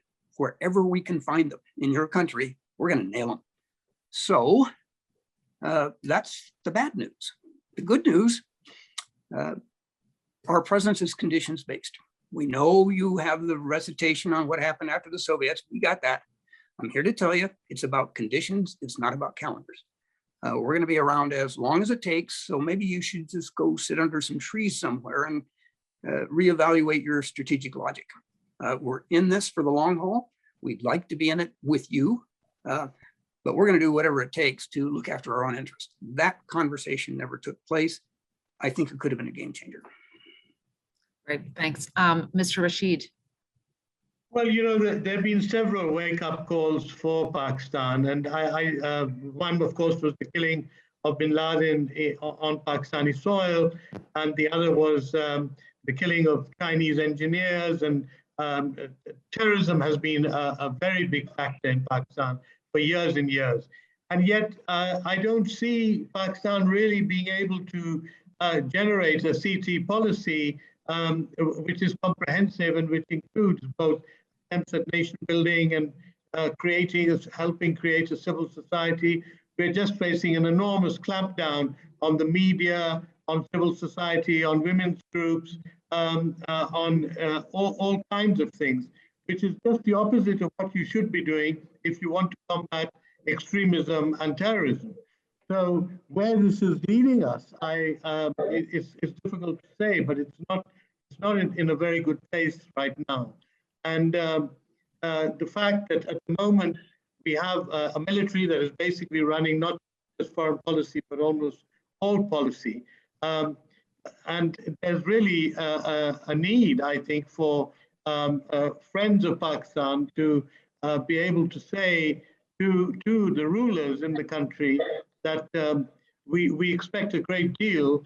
This is still a very sensitive area. This is an area full of threats both to us and to Pakistan itself. And we need cooperation. And I think so far that cooperation has been missing. Okay, thank you very much. Unless there, Ambassador Patterson or McKinley, any further comments? Otherwise, we'll close out this session now. Thank you very much to all of you and to Kelly O'Donnell and our partner NBC for this outstanding session. And we're now going to transition to our conversation with Saad Mohseni. So thank you very much. And we look forward to seeing you again soon. Thanks, Ambassador Patterson, McKinley, Ahmed, Rashid, and Ambassador Crocker. Next up, thank you. Next up, we thought it'd be interesting to have a brief fireside chat with Saad Mohseni. As many of you know, he's the chair and CEO of MOBY Group, which is the largest media group in Afghanistan. He's also had many accolades bestowed upon him, including a Time 100 award, an FP, a Global Thinker Award, and importantly, very importantly, a BBC award naming him one of 10 men's great champions of gender equality. And I'm delighted that he's joining us today. Thank you very much, Saad, for being here. Just to kick it off, we've heard a lot about Afghanistan already this morning, and you're kind of uniquely positioned to tell us, give us some insights because of your media empire there. One of the things that I know is on people's minds that more than half of Afghanistan is under the age of 21, which means that they've never lived under the Taliban.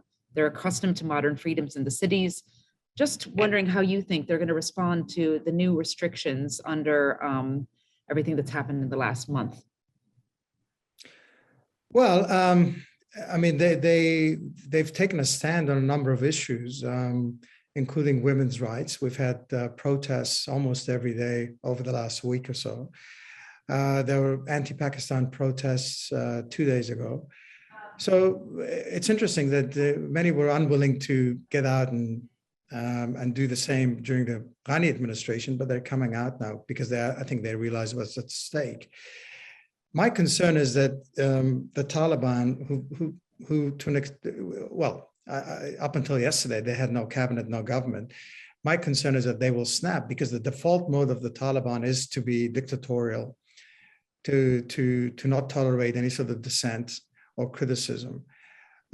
So while we're covering events on a day-to-day basis, we're also trying to engage the Taliban and trying to, make them understand that this is in their interest, to allow people to express themselves, to allow them to protest, to allow them to come on television and talk about these issues.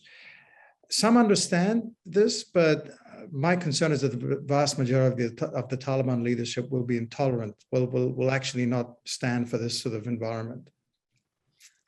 And they've gotten very social media savvy, the Taliban has.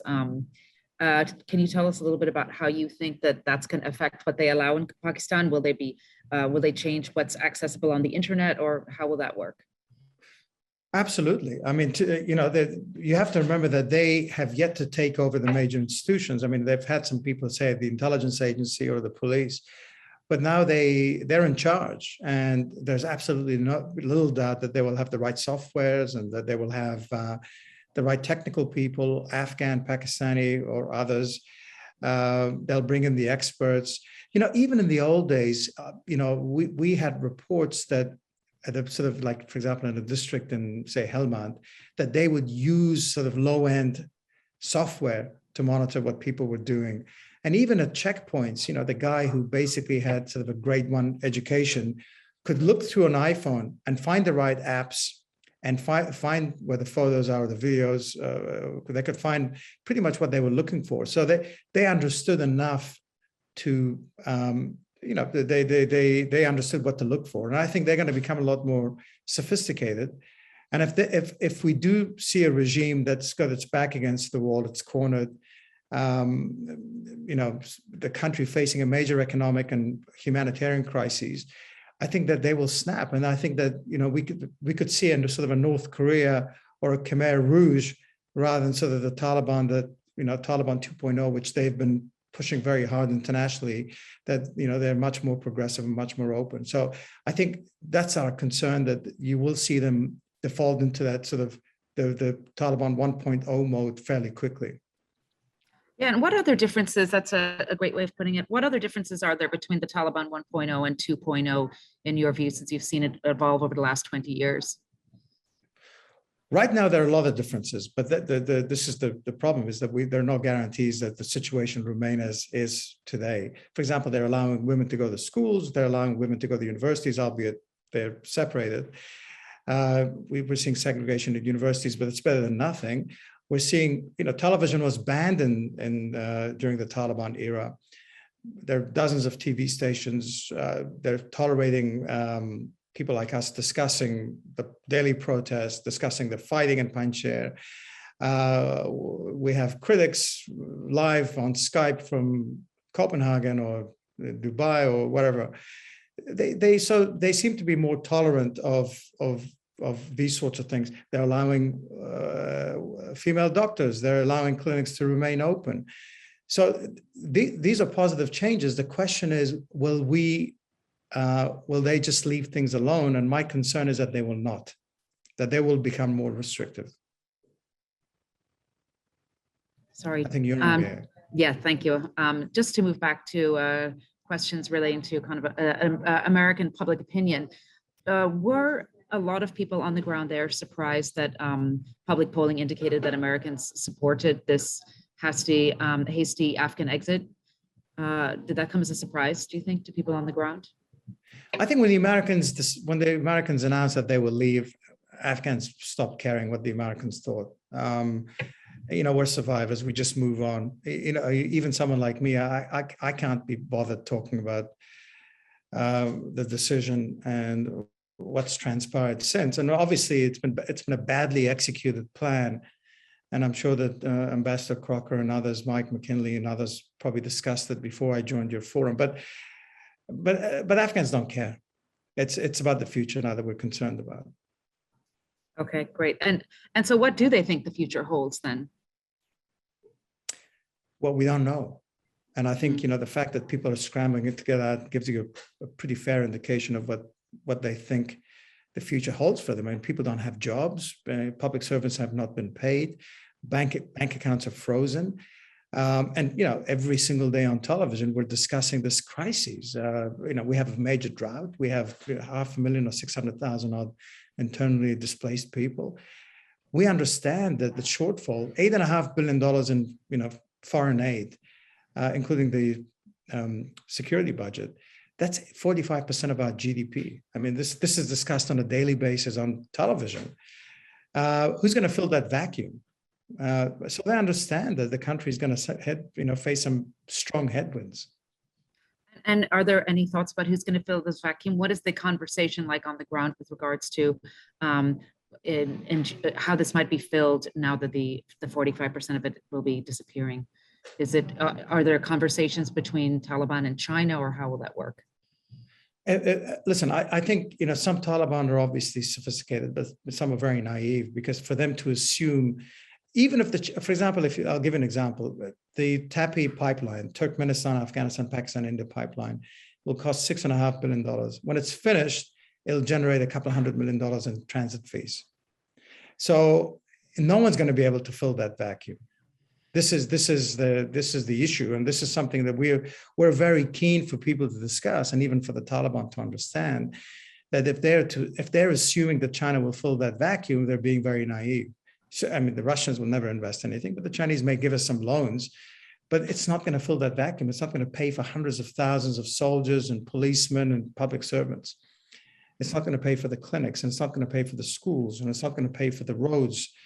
So this is the biggest challenge that Afghanistan faces today, is this economic crisis that's due to hit us very soon. Yeah, and can you tell us a bit about the Taliban has noted that they're indifferent to international recognition. How are they going to manage this huge economic issue when they have such intolerance? They don't seem to mind about whether they're recognized internationally or not. I think some of them recognize how, for example, the Haqqani network, the Haqqani family seems to be the sort of the most moderate. If you look at the three wings, the three deputies, Mullah Yaqub and Mullah Baradar, and then the Haqqanis seem to understand this. And I think they've been pushing for a sort of more open Afghanistan. But I think clearly most of them don't understand these challenges. The new chief of the central bank apparently brought together all the heads of the banks and said, listen, to be frank with you, I don't understand banking. What do you suggest? So this is the dilemma that we face, is that these people just don't quite get it.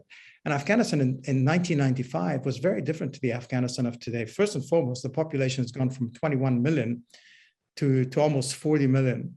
And the other thing is that Afghans were actually accustomed to, living a tough life and making ends meet. They had plots of land, they would grow their own vegetables. They just survived a civil war, a major, bloody civil war. But today Afghans are, I would use the word spoiled. I mean, they have high expectations, and they're used to a certain way of living. And it's going to become much more difficult for the Taliban to control people when they're starving to death. And I think they're going to face some real challenges. This is the concern that I have, is that they're going to become far more dictatorial than they were even in the mid-1990s, just to silence people. Yeah, that's very concerning. I have a question here from Philip Schull. To what extent was the tactics or style of U.S. involvement a reason for the failure in its nation-build effort? NPR interviewed a 41-year-old Afghan woman yesterday, said the initial rejoicing in the ousting of the Taliban quickly soured when the anti-Soviet warlords the U.S. installed began oppressing the local population so badly that many welcomed the Taliban's return. I think there's a point to that. I think that Afghanistan has changed for the better. People talk about the Afghanistan of the 70s of my parents and how wonderful it was. Literacy rate in Afghanistan in the 70s was 8%. Today, literacy rate amongst the young Afghans is like 75%. Nationally, it's more like 40. This has been an enormous opportunity for Afghans. I mean, someone described it as a stalemate for the US military, but for us, for most Afghans, it was precious, even with the warlords. But yes, the mistake was that that corruption was endemic. People, you look at even the democratic process. In 2014 and 2 years ago, there was fraud, and that's how people became president. And so for most Afghans became very cynical in terms of this new political order. They didn't support the Taliban. The Taliban's approval rating was never more than 10 or 15%, but ironically, the government's approval rating was also never above 20%. So we've had two bad options to choose from. And to a large extent, the Americans and the international community were seen as enablers for this corrupt, inept government and political order. Yeah, and as you mentioned, the new cabinet that's been formed, can you talk us through some of the headlines from the cabinet that the Taliban came up with? Well, I mean, obviously, this has been a tug of war, a sort of intra-Taliban tug of war that we've, obviously been hearing about. They're very secretive. Nonetheless, it was obvious that there's been this competition as to who would prevail. I think it's a win for Pakistan. I think that you can see that some of the Kandahari strongmen, including Mullah Baradar, have been either sidelined or have been demoted, or at least don't have prominent positions. It's obviously very Pashtun. Of the 33 members, only 2 are Tajiks and 1 is Uzbek. The rest are all Pashtuns. From Greater Kandahar, there are about 15. My assumption was that before this, that there would be more. The leader himself is one of Mullah Omar's allies, or one of the founders of the Taliban. He's seen by people who know him as fairly moderate, which is not a bad thing necessarily. The Haqqanis have some of the key positions, including the foreign minister, who seems to be close to them. And he obviously has the interior ministry, which is very important. I think this is sort of a victory for Pakistan. I think some of the anti-Pakistan figures, people who like Zakir and Saad Ibrahim, who were seen as sort of perhaps a bit closer to Iran, have been sidelined. But again, a lot of people are assuming that we will see some changes. I mean, they had to announce something quickly, because again, there was this vacuum, and no one was certain as to who was running the country. So I think the first step was to bring these people on, and then perhaps bring strong deputy ministers, or maybe change the ministers, or bring some other people to give the impression that it's a more inclusive government. And just a final question then, before I turn it over to Anya Manuel and Philip Zelikow. How is this all affecting your work? Like, how are you thinking about, how's MOBY going to work? How are you going to, you're known as an entrepreneur, how are you going to grow in such uncertain circumstances? We don't know. I mean, I wish I knew. We don't know. Yeah. We have to wait for the government. We have to wait for the new media laws. We have to wait for the directives that'll come our way. We have to, we don't have an understanding of how the judiciary will work and how the prosecution will work. How tolerant will they be of the state being criticized? I mean, they do represent God. I mean, it may be difficult for us to challenge them, but what's important for us is that we have to be prepared to continue our work from outside of Afghanistan if we need to. Yeah, exactly. Well, it seems reading up on your group that you're well prepared to do that, and there's such a wonderful and talented Afghan diaspora that will be able to help with that. Saad Mohseni, thank you so much for spending time with us this morning. Best wishes to you and of course everyone in Afghanistan. Thanks for all you've done and for championing the gender rights there and all your work. We look forward to engaging you again. Thanks. Thank you. Now over to Anya Manuel, our director of the Aspen Strategy Group. Thank you. Thank you, Niamh, and thank you so much, Saad Mohseni, for giving us a perspective of what's going on the ground in Afghanistan from the Afghan perspective. We're now going to take a detour into the history of this. We've tried to set up this event to talk about the origins of 9/11, what happened in the immediate aftermath, how the war was prosecuted kind of in the middle of these 2 decades, and then eventually end up forward looking. And there's no better person to take us back to the beginning, of course, than Phil Zelikow. He's the former executive director of the 9/11 Commission. Currently, Phil is the White Burkett Miller Professor of History at the University of Virginia. His work is fantastic. If you haven't read it, you all should. It focuses really on critical episodes in American and world history. He has served at all levels of government, beginning as a teacher in the Navy and a career Foreign Service officer. He's served in 5 administrations in the White House, National Security Council, Defense Department, and State Department. And Phil and I was lucky enough to work with him when he was counselor at the Department of State from 2005 to the end of 2006, where he played a really important role both in the United States work in Iraq and in Afghanistan. And of course, most relevant for today, Phil, between 2003 and 2004, directed the 9/11 Commission. Phil, thank you so much for being with us. Old friend of the Aspen Strategy Group, former director of the Aspen Strategy Group. So I want to let you have some minutes to really take it away and see how you see this in a historical context and then moving forward through these past 20 years. Thank you. Well, thank you very much, Anya. And it's great to be reunited with so many old friends, if only virtually, as we reflect back over the last 20 years. And I'm going to offer some broad reflections about these 20 years. We all have our own memories associated with the tragedy of 9/11. In my case, I can remember going to Ground Zero shortly after the attacks and noticing that awful pungent smell of the place, as if the terrorists had opened up some special sulfurous path to hell. Later, directing the commission investigating what happened, I have vivid memories of tramping through the Tarnak Farms camp in Afghanistan, where Osama bin Laden had once had a headquarters. Or there we were in Washington, D.C., in an office, leaning toward a loudspeaker to listen one more time to the cockpit voice recording recovered from United Flight 93, matching that up with our reconstruction of the behavior of the aircraft, painstakingly trying to reconstruct moments of agony and astonishing courage. We all have a need to construct meaning from occasions like these. In the rare cases when a historical event, especially a traumatic event, stirs emotions on a massive scale, touching many millions of people, it enters popular culture. Great numbers of people soon form beliefs about what happened and why. People usually try to make sense of events in ways that fit their prior understanding of how the world works. But sometimes a catalytic event opens their mind to new possibilities.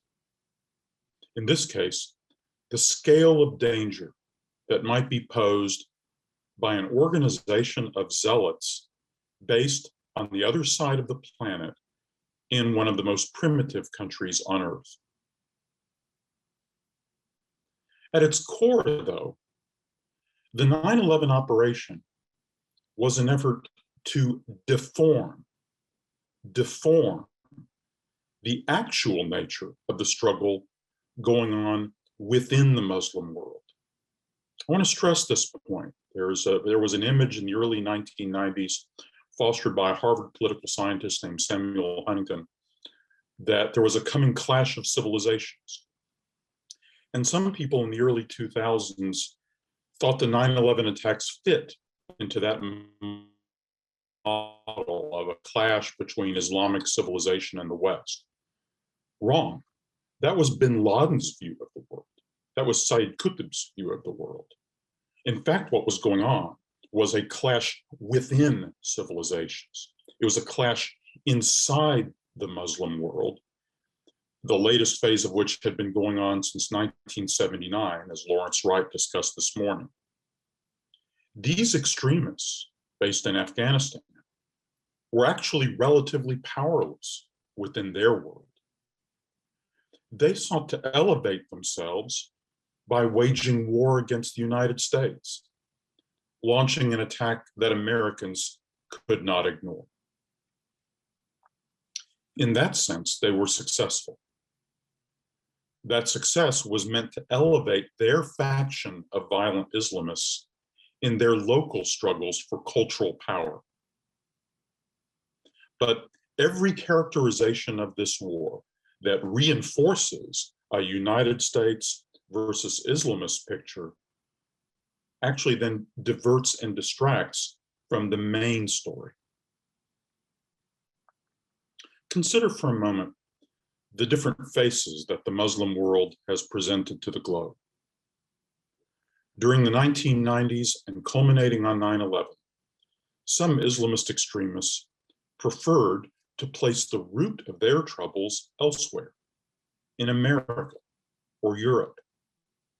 This agenda was sometimes attractive to clusters of alienated expatriates living overseas and others whose restless energy is displaced onto a distant enemy abstraction. Khalid Sheikh Mohammed, for instance, was truly a man without a country. On 9/11, the world was introduced to one face of this struggle, a set of fanatical mass killers. That image lingers. But flash forward 10 years later to September 2011. At that point, September 2011, for 6 months, the world had been watching as Syrians protested against their tyranny. These unarmed men and women gathering in Syria's streets faced every horror that a clever, malignant regime and its creatures could devise. They suffered the deaths and terrifying disappearances of family members and friends, a toll that then already numbered in the thousands.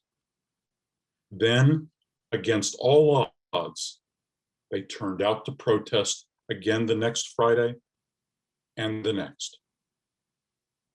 For this American, raised to black and white television images of civil rights protesters facing their oppressors, the smuggled fragmentary images of what the Syrian protesters endured week after week, month after month, presented as astonishing and heroic a display of raw, sustained civic courage as I have ever seen anywhere in the world. This image should linger too. Flash forward again, 10 years after that, to now, September 2021. Amid the recent chaos in Afghanistan, take a global view of the continuing civil conflicts racking the whole Muslim world, from Niger to Indonesia, because that invites a broader historical perspective. My lifetime has coincided with a generational struggle inside the Muslim world about how to cope with modernity and globalization. The contemporary and most violent phase of this struggle began in 1979 with revolts and revolutions in Iran, Afghanistan, and Saudi Arabia. These immediately ignited major wars and defined often violent contests for leadership inside the Muslim world. Over the past 42 years, these struggles have flamed or merely smoldered. They never ended. As a historian, I'm reminded of the struggles, internal and transnational, that racked the Christian world for more than 100 years across the 16th and 17th centuries, or the long 19th and 20th century struggles about how to organize modern industrial societies. It took a long time for those struggles to subside. the Muslim world has not yet found the ingredients of civilizational peace. The United States was always secondary to this primary struggle inside the Muslim world. The main participants sought out America as villain or as ally. For a time, reacting understandably to the 9/11 attacks, but then adding the catastrophically misjudged invasion and occupation of Iraq, the United States seemed to place itself at the center of the struggle. But now, in September 2021, as the United States has receded from such a central place in the Muslim struggles, there are fresh opportunities to reassess whether, where, and how the United States and other outsiders can play some constructive role in helping the Muslim world find that civilizational peace. A terrible crisis is also an occasion for discovering more about ourselves, about the worst and the best that it brings out in our society. We saw that Americans can produce the war crimes, symbolized by the 2003 abuses of prisoners at Abu Ghraib. And Americans produced the daring professionalism displayed by Abbottabad, the May 2011 operation that killed bin Laden. Thus, we can use the anniversary of 9/11 to reflect once again on who we are, about who we can be when our society confronts violent extremism. Before the 9/11 attack, there was a classic paradox in thinking about the terrorist danger. I think of it as a paradox of prevention, a paradox of prevention. As the 9/11 Commission observed in its 2004 report, quote, "It is hardest to mount a major effort while a problem still seems minor. Once the danger has fully materialized, evident to all, mobilizing action is easier, but it then may be too late," close quote. Al-Qaeda was most vulnerable in the years before 9/11. But before the catastrophic scale of the potential threat was manifest, massive action to counter it, like serious US military efforts against the Afghan sanctuary, seemed so disproportionate as to be inconceivable. This was a genuine paradox. It did not have an easy or obvious solution.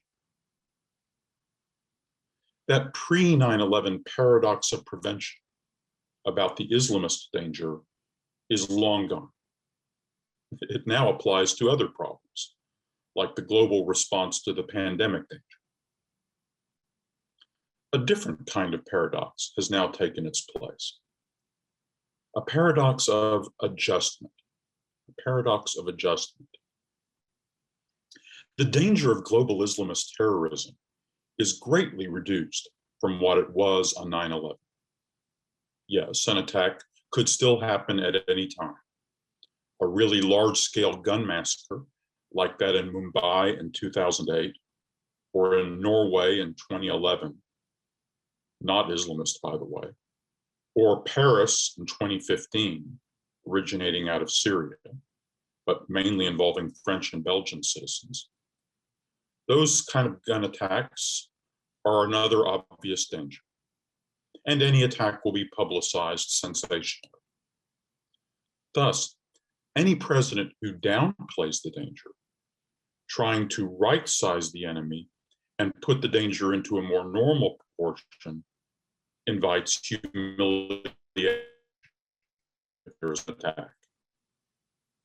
If there is no attack, public acts of reassurance invite an unwanted doling of concern.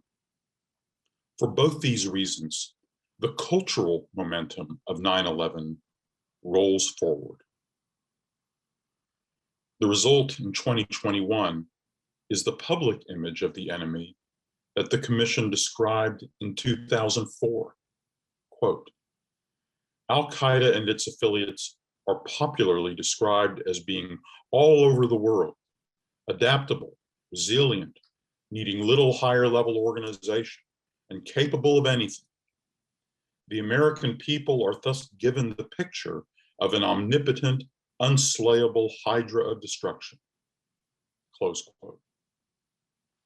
The paradox of adjustment is that efforts to right size, to normalize a reduced risk seem too risky. Yet the reality is that the most serious threats are posed by a relatively tiny number of people, fewer in number and less well organized than the production crew of any one of Hollywood's larger films. A handful of deluded people derive most of their power not from their strength or the power of their ideals. They get their power from us, from our society and our culture. This paradox of adjustment also is genuinely tough to solve. If there is a way out, it may just be a gradual process of the kind that has slowly unfolded during the last 10 years. A catalytic event noticed by many millions, like the death of bin Laden in 2011, has been helping politicians to turn the page. Contemporary societies will remain vulnerable to the abilities of even a few people to do terribly disruptive things. As the January 6th assault by American extremists on the US Capitol illustrated so well, that feature of our age is not unique to the danger posed by Islamist fanatics. A principal function of 21st century government will be to manage a process of healthy adjustment to the kinds of risks that are endemic to this generation, developing more systemic and transnational defenses to more systemic and transnational threats, which include other kinds of transnational criminal organizations. At the cultural level, a process of adjustment includes adjustment to failures, for there will be failures. The supreme measure of a mature professional institution or government is how it handles failure, its capacity for honest self-examination and thoughtful accountability. This is one reason why my commission colleagues and I took a very hard view of the poor quality of work exhibited by parts of the US government in its initial reconstructions of what happened on the morning of the 9/11 attacks. This dimension of institutional integrity is, in the long run, vital to the country's well-being. In air travel, for example, where societies have adjusted to constant risks of catastrophic failures, maybe the greatest virtues of America's National Transportation Safety Board are cultural and political. Aside from the particular talents of its employees, the board represents a habit of thought and earned trust. Something goes horribly wrong. Many people lose their lives. A respected institution will examine what happened professionally, rigorously. It will explain to the community what it learned. The community will further reduce the risks. And millions of people will board airplanes each day. They go on with their lives. Thanks, Anya.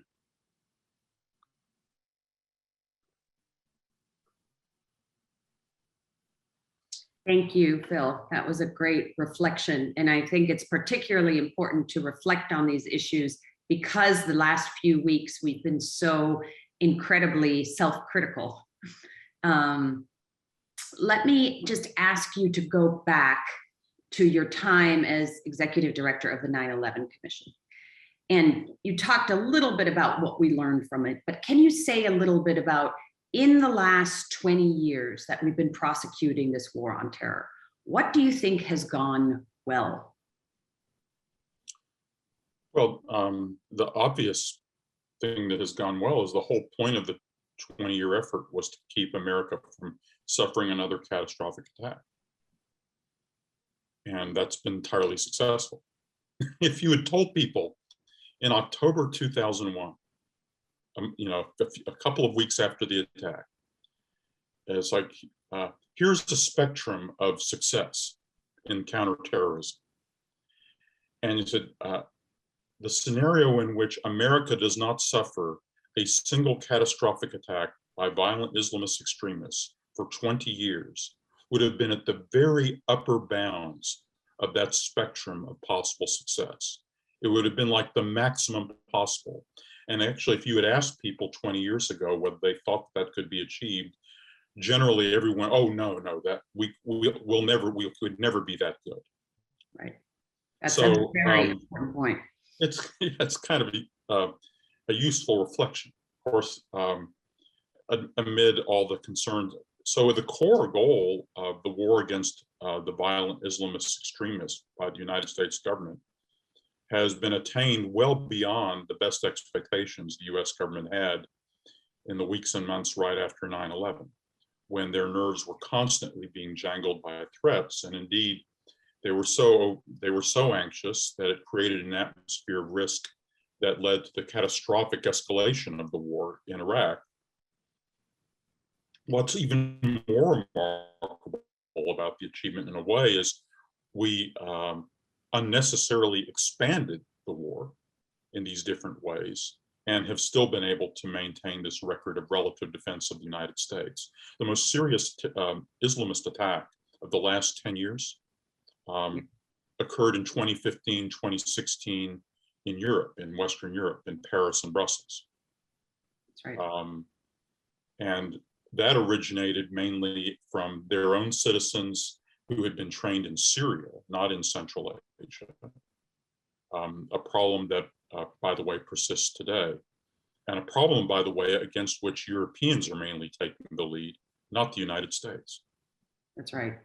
Can I just double down on that a little bit, because it's such an important point that's really getting lost. You had access to all of the intelligence during the time that you were in the State Department. Much of those things are public now.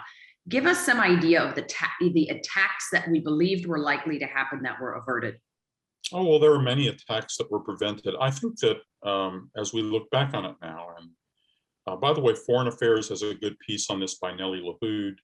Peter Bergen has a good new book out that summarizes his work on bin Laden over the years. Al-Qaeda, original Al-Qaeda, was increasingly a spent force from about 2006 on. And then about 5 years later, bin Laden himself was killed. There are Al-Qaeda remnants here and there, but they're not nearly as serious. The Islamic State has mainly supplanted it. The Islamic State, Khorasan, which is in Afghanistan, which carried out the attack on Kabul airport, is dangerous. The good news is that if the United States wants to fight the Islamic State Khorasan, it's going to have to get in line. Right. Because the Taliban are deadly enemies of the Islamic State. First thing they did when they got to Kabul was pull a captured leader of the Islamic State out of jail and kill him. Mm-hmm. So the Taliban want to get them. And by the way, every single neighboring state of Afghanistan wants to get them. Right. So as I say, we'll have to get in line if we want to fight them. There are some serious threats that are where the United States can be more effective, perhaps in places like in parts of Africa, northern Iraq and Syria, the Arabian Peninsula. So I think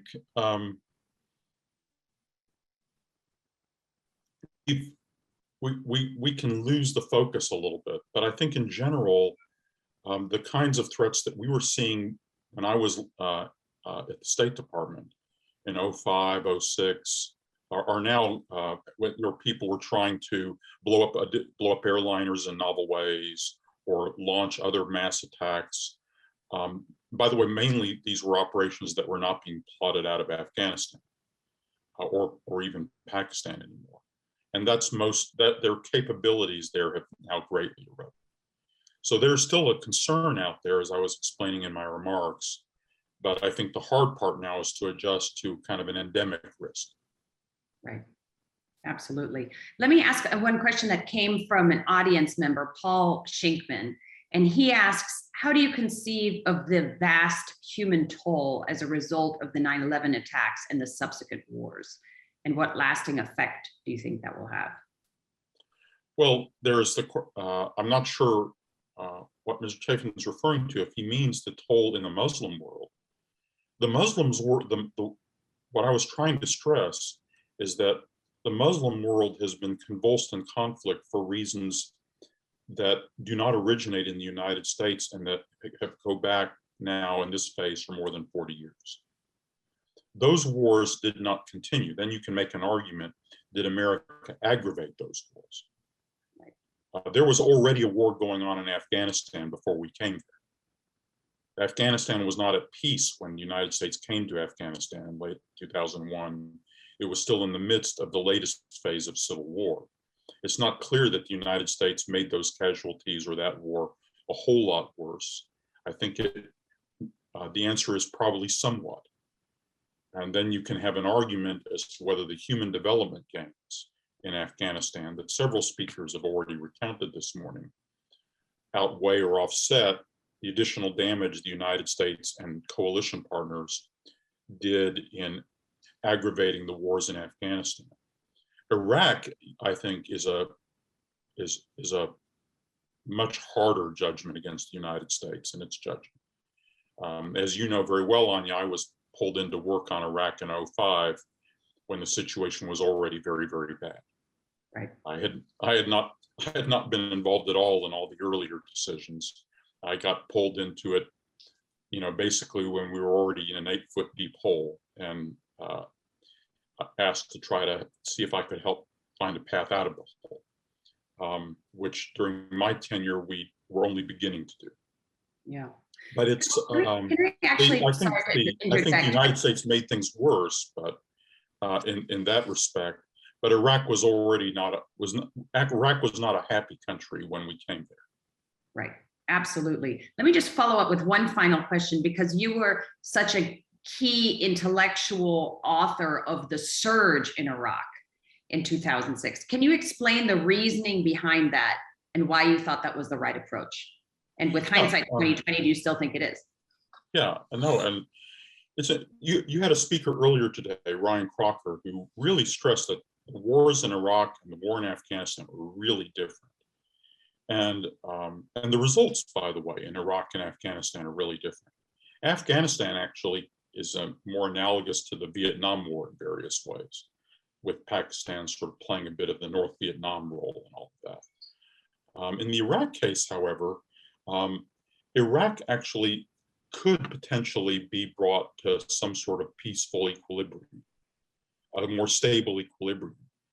That was not a hopeless task. And since the United States had, in my view, unnecessarily and mistakenly assumed a burden of being central in Iraq's future, it then had a duty to try to help Iraq find a better future. And the goal then was to at least stabilize the situation enough in Iraq where the Iraqi government could have a chance of combating the extremists in its midst. Sunni extremists, the Al-Qaeda in Iraq, but also Shia extremists being supported by Iran. And I think that what's remarkable is that Iraq actually was able to achieve a degree, and to this day has still achieved a degree of success in trying to reconstruct a nation state out of those incredibly difficult circumstances. And at the moment, I think the United States has been playing a more well-judged and constructive role in that. Thank you. Philip, thank you so much for being with us, for all of your work on behalf of the country, for all of your careful analysis of US foreign policy, and for helping us see kind of the, if I can say this, a little bit the optimistic side of what we did achieve rather than the self-criticism that we're exercising right now. Thank you for being with us. You're welcome, Anya. Thank you for hosting me. Thanks. We now turn directly, without a break, to a conversation with Robert Gates, who of course was another key individual at the heart of everything that happened in the war on terror. Bob Gates served 8 presidents of both political parties. He's had a long and distinguished career in the US government.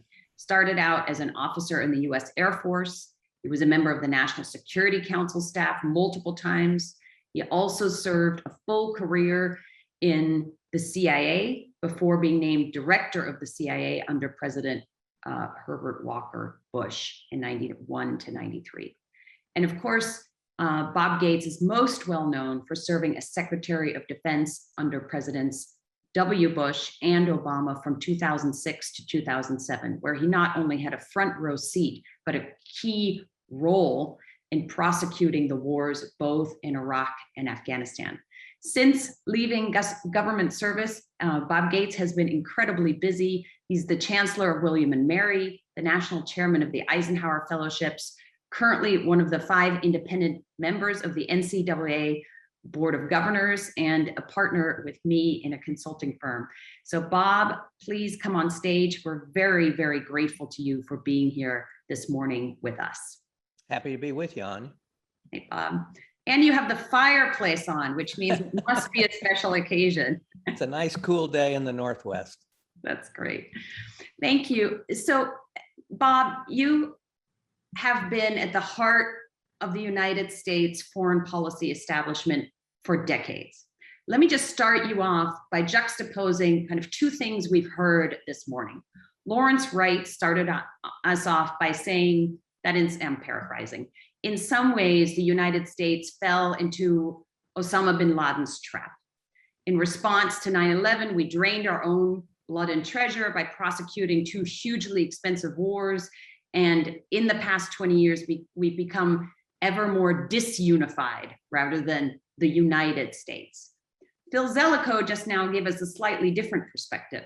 He said that, you know, if you had imagined after 9/11 that we could go 20 years without another major terrorist attack on the United States, that would have been beyond anyone's wildest dreams. Where do you come out on that debate?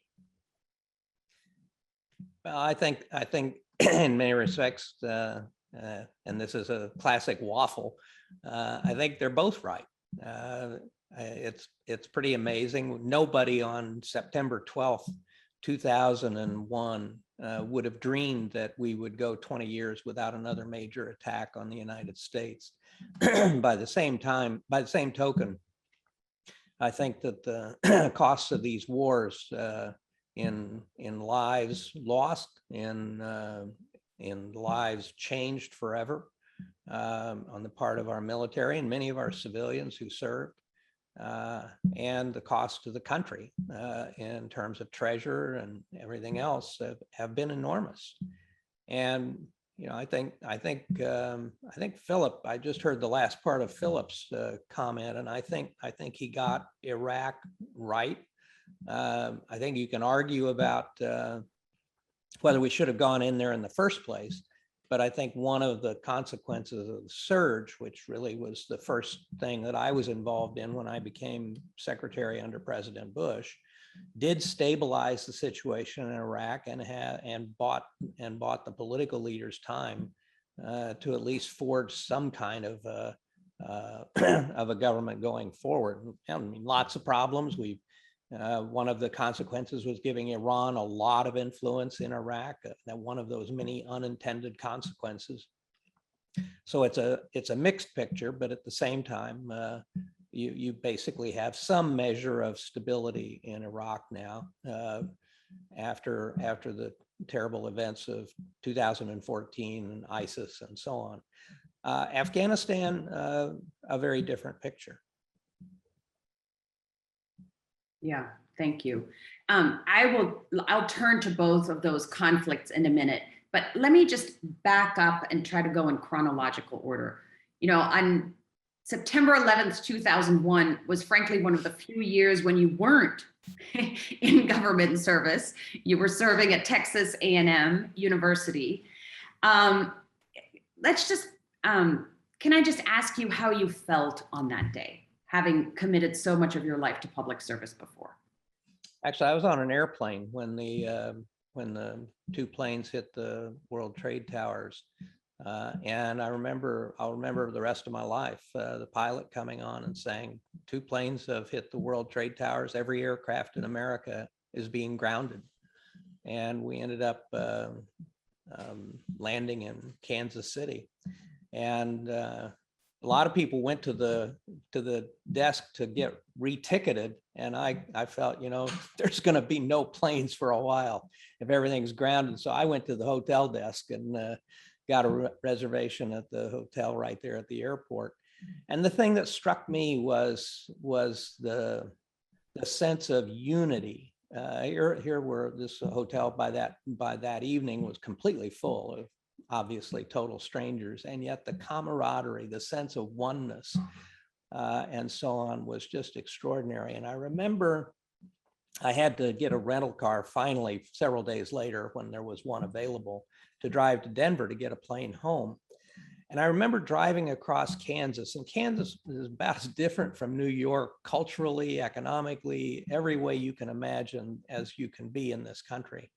And yet I remember on all the signs, whether it's a Dairy Queen or a McDonald's or a local hardware store or something, their marquees outside, all were saying, we're all New Yorkers.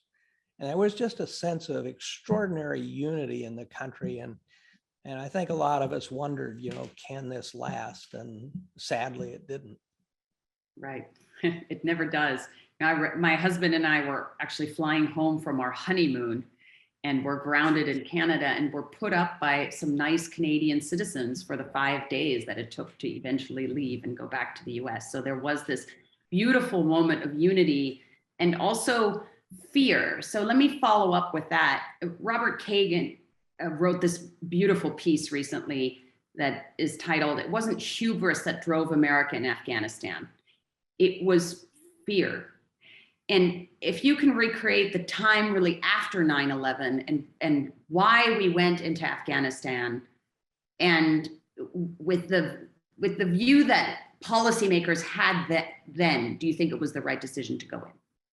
I think the decision to go into Afghanistan was absolutely the right decision in the fall of 2001. And I agree with Kagan that it was fear and the determination to root out Al-Qaeda and make sure that they couldn't attack us again that motivated that attack. I think it was also a measure of revenge and to avenge those who had been killed in America by going after those who had perpetrated the act.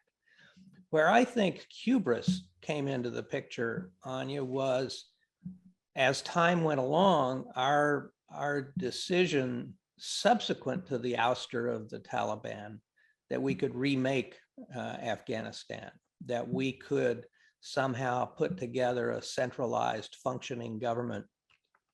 And in many ways, the exaggerated expectations were codified in the Bonn Agreement at the end of 2001. Where it talked about, establishing a new central bank. It talked about gender equity. It talked about getting rid of corruption. It laid out all of these remarkable aspirations that, as noble as they were in the context of Afghanistan and its history, were really quite unrealistic. So I think that Kagan is right that in the first, I believe, was a combination of fear and revenge, but also subsequently became hubris. And frankly, it was the hubris that got us into trouble in a lot of different places. And it really was with the end of the Cold War, we were in a position of singular power with a reach and a military, economic, and cultural power that no nation had in history to the extent we did. And I think we felt we could remake the world. And we we had our first 2 exercises of failed nation building in the Clinton administration in Somalia and in Haiti, both of which failed, and which contributed to George W. Bush running for office saying he wasn't going to get into nation building. We were not going to do nation building.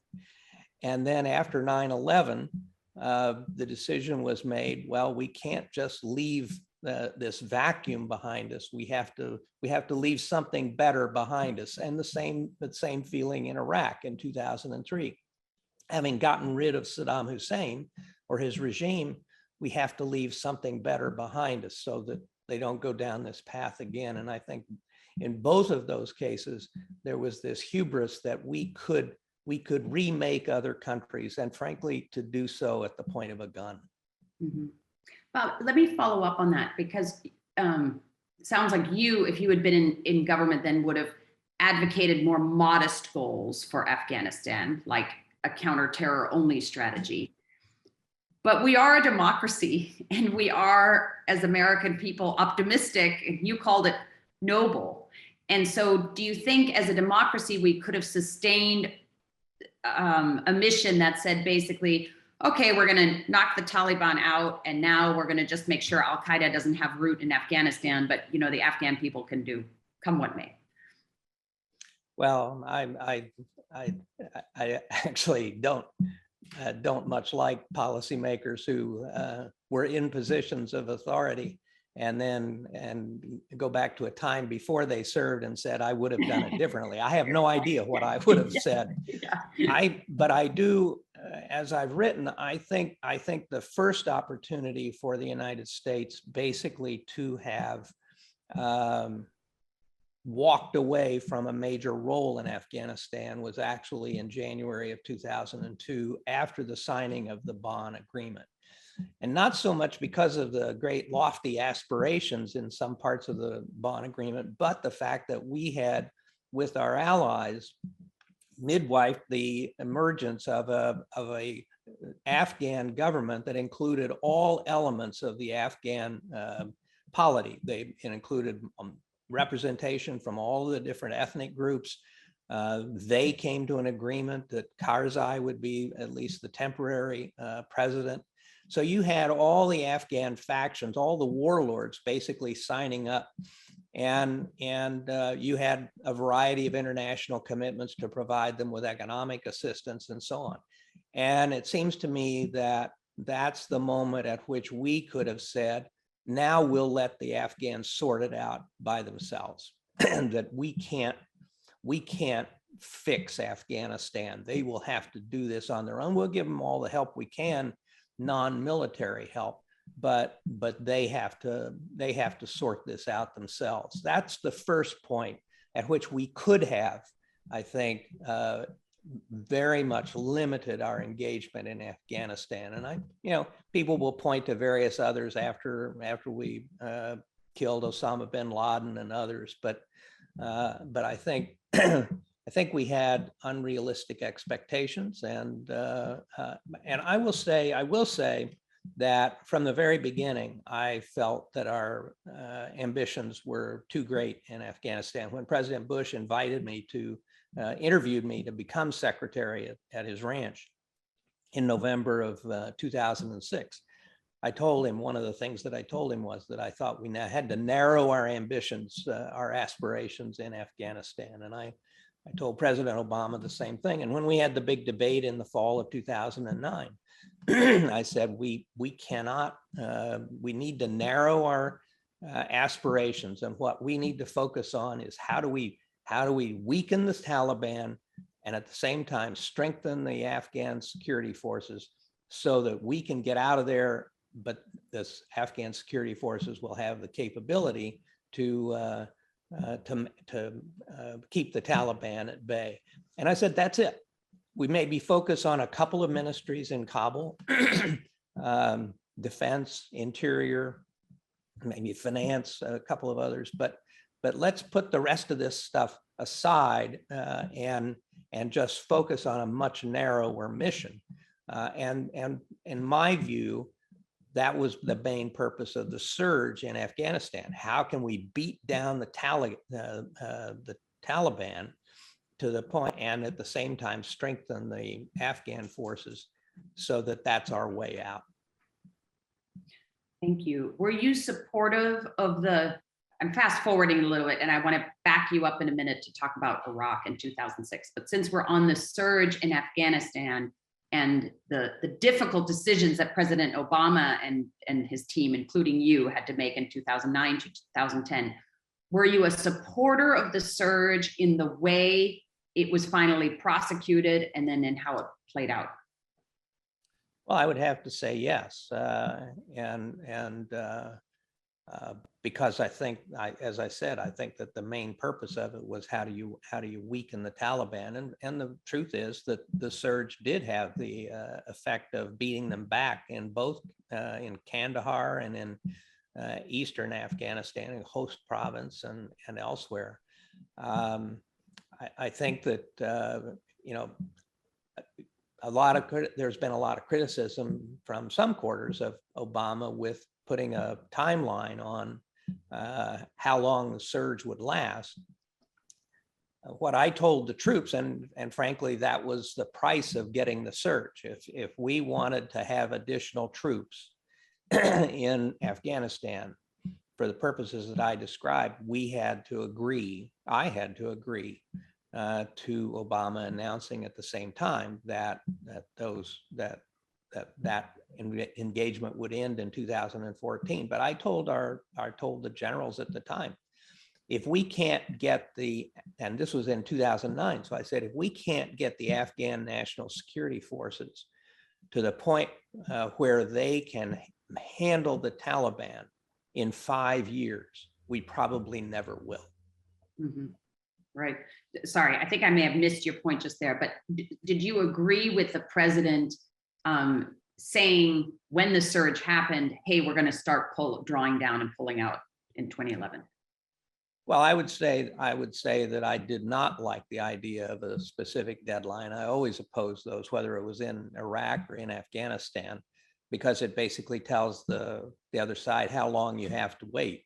But I signed up to it because that was clear. It was clear to me that that President Obama would not agree to any substantial troop increase in Afghanistan without putting a timeline on it. Mm-hmm. Thank you. Now, President Biden was, of course, during those deliberations, the vice president. Can you say anything about his views at the time on how the Afghan war should be prosecuted? Well, there's a little selective memory going on here. The reality is, I think the impression has been conveyed that the vice president was arguing for a presence of 10 to 20,000 to basically carry out a counterterrorism mission. The truth is, the difference between the vice president and myself was that I was arguing, well, General McChrystal wanted 40,000 troops. The compromise position that I put in front of the president was 30,000 American troops, but then getting another 7,000 or 8,000 troops from our allies. The vice president really was arguing for not that big an increase, but an increase of 10 to 20,000, 10,000 for counterterrorism and 10,000 for training the Afghan security forces. But that was on top of the 68,000 we already had there. So given a lot of the back and forth over the last few weeks, the reality is the difference between what the vice president was proposing and what I was proposing was fundamentally about 10,000 troops. He was arguing for going up to maybe 88,000, and I was arguing closer to 100,000. And so, I think the differences as we argued them were sharper in the debate than they were in their effect and their reality. I've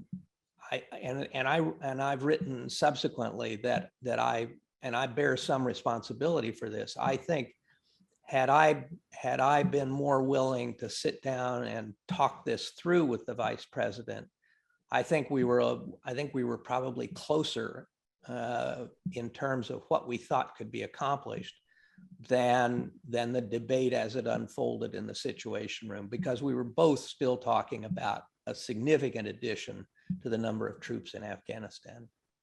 Right. Thank you. Let me just back up for a second, because now, you know, as historians analyze it, they analyze it one conflict at a time, but it looks much different when you're sitting in the seat and you're basically being handed the management of two wars simultaneously. When you came in as Secretary of Defense in late 2006, you inherited the Afghan war that we just talked about, we'll turn back to, and you also directed the troop surge in Iraq. And Philip and I talked about that a little bit. Tell us how you felt about Iraq the moment you came in, and did you support the troop surge, and do you think it had the desired effect? After my interview with President Bush and after he offered me the job, I told my wife, I said, well, I'm going to become Secretary of Defense. I'm being brought into office at a time when we're in two wars and losing both. What could possibly go wrong? It's all upside from here. Yeah, what a great idea. And I was totally supportive of the surge. In fact, I supported the surge when I was a member of the Iraq Study Group. I was persuaded, as frankly, both the two Democratic members were, Chuck Robb and Bill Perry.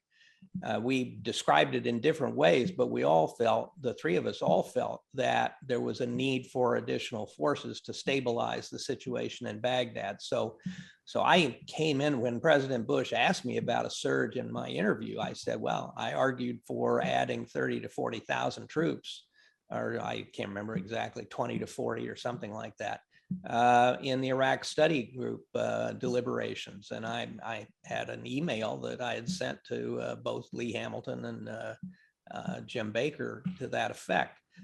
So I had no problem supporting the surge at all. And I think that it basically was the recognition that the notion of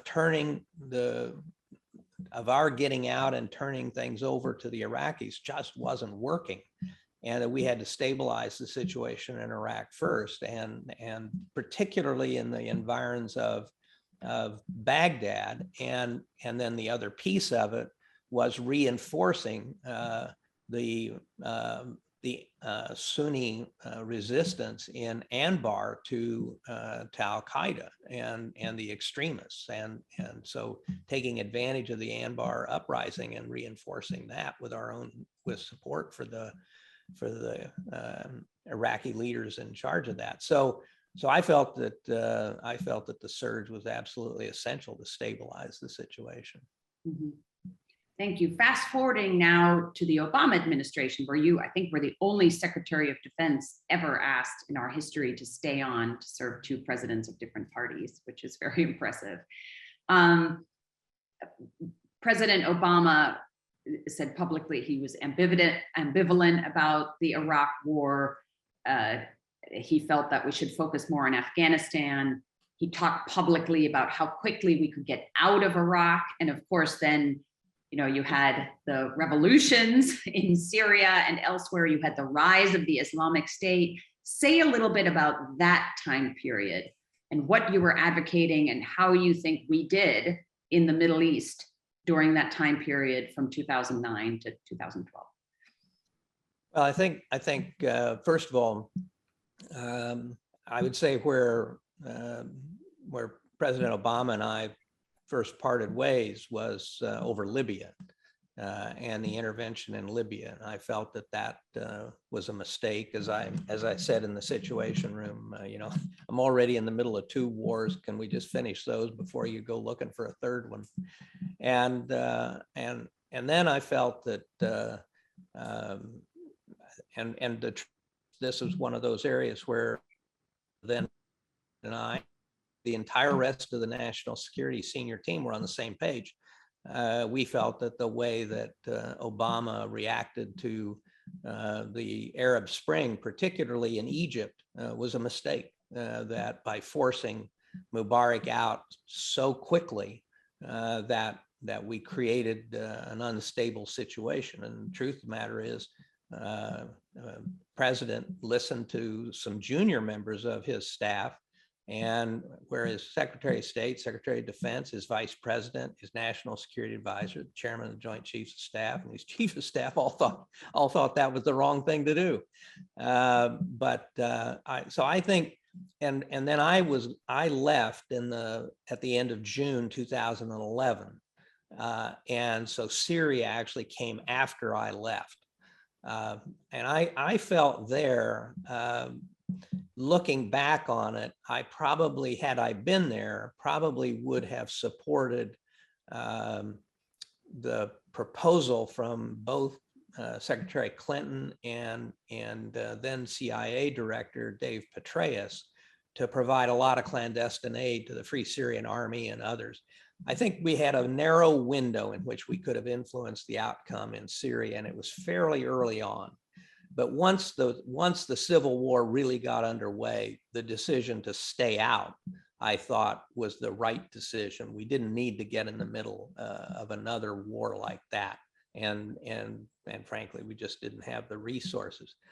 I felt that there were some mistakes that had some tactical mistakes that had strategic consequences. I felt that drawing the red line on the use of chemical weapons and then backing away from acting when the red line was crossed sent a terrible message, not only to the rest of the region, but to Moscow and Beijing and others. So I did have some issues with that, but the longer term, once we missed the opportunity early in the civil war in Syria in the late summer or fall of 2011, 2012, I thought the decision not to get further engaged was probably the right thing.